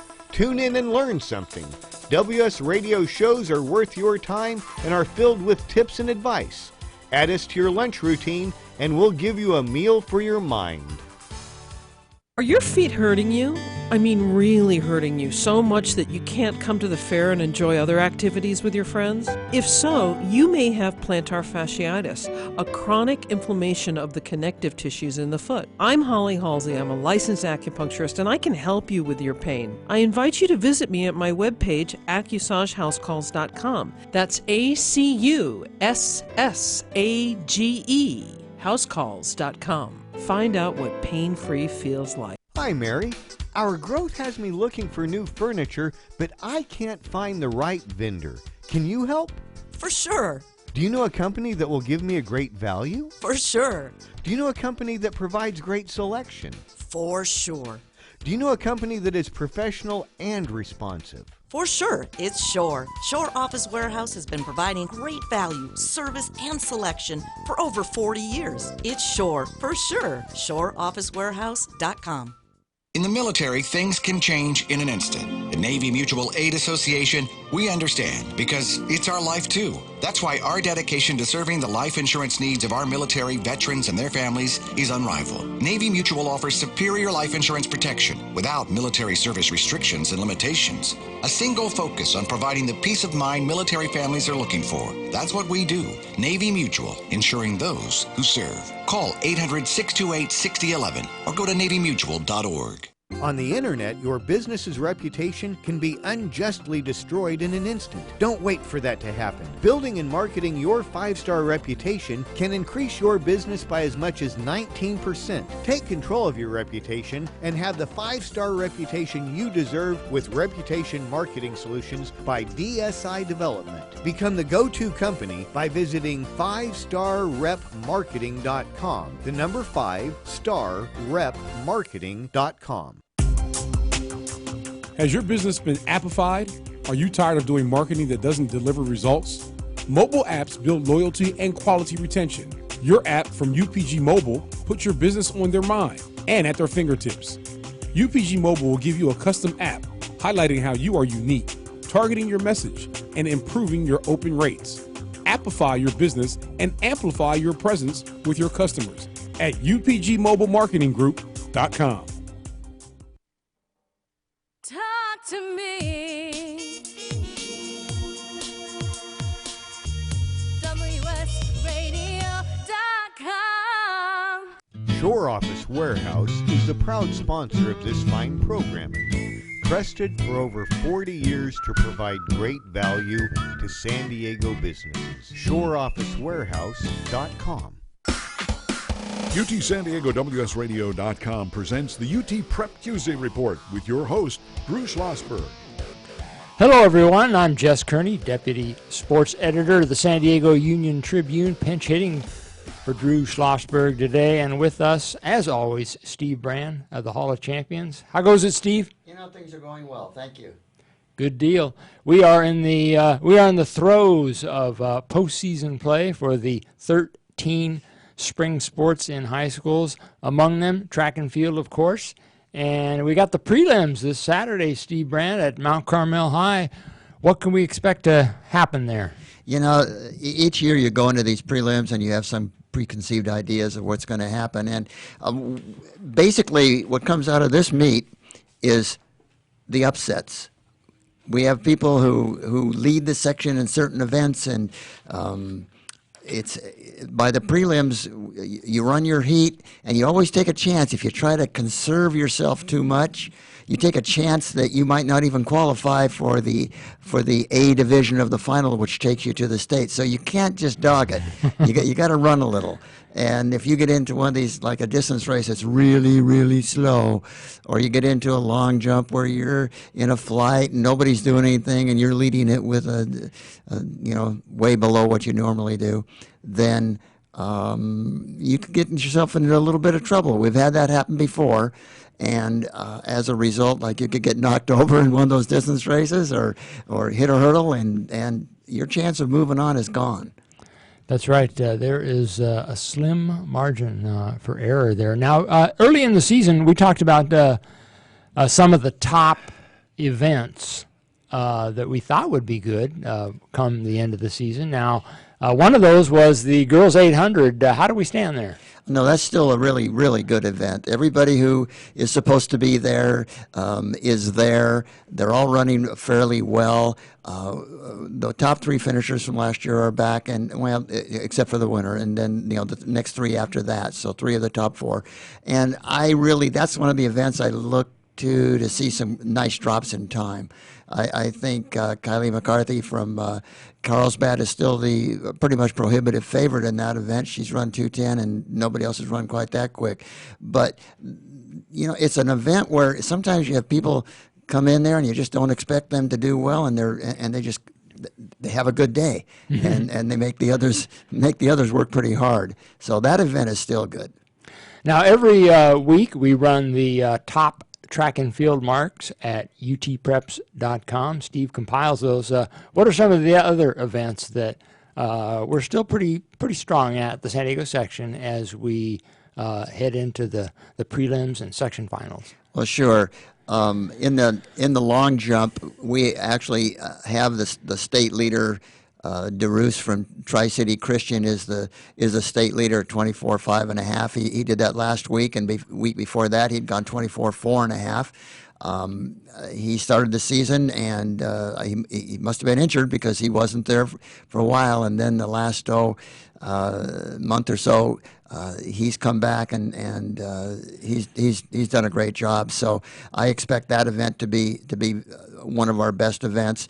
And we have other people who are among the leaders. It's hard to come up with a complete leader, but that especially since the southern section is they're almost like a week ahead of us. Mm-hmm. When we do league, they're doing divisionals. And so when we go to our prelims, they're doing they're doing the next round of the divisionals where they really get the good ones going against each other, and then we both have the championships. There's go Friday night and we go Saturday. So you have a tendency there. There are individuals there who are a little bit advanced on us. It's interesting because by the time we get to state, some of those kids are a little bit worn out because they actually have an extra week where they have they have prelims and finals within their division, and then they have the masters meet. We just have the prelims and then the masters meet. So it's an interesting situation that we seem to not be doing well, and then when we get to state, we're competitive there. It's not like we're not going to be competitive at state. Well, we have the prelims again to recap this Saturday. The following Saturday is the San Diego section finals, and the Saturday after that at Clovis Buchanan, that's up near Fresno, will be the state CIF championships, and the prelims will be on Friday with the finals on Saturday. Never quite know how the weather's going to be. It could be, beautiful. It could be really warm. It's usually not cold and windy, but anything's possible in the spring, which is we're still in the spring. So, if you had to just mention 2 or 3 kids who might have a chance at a state title, it's very unpredictable. But who'd you think, Steve? You know, it's interesting. You started out by mentioning some of the people, the events. One of the events that we've lost somebody is in the 1,600 meters. The Cathedral Catholic runner Martinez de Pinelos Joaquim has been injured all year. He hurt his foot sometime after cross country because he had a great cross country season, and he just hasn't come back. So that's an unfortunate situation there, and so he won't be there. We still have some very good competitors. You know, when you look and you say, how are they going to be? If you're not in the top 3 in the state right now, the odds are that you're not going to probably win a state title. But there are kids who are dropping time, and we have a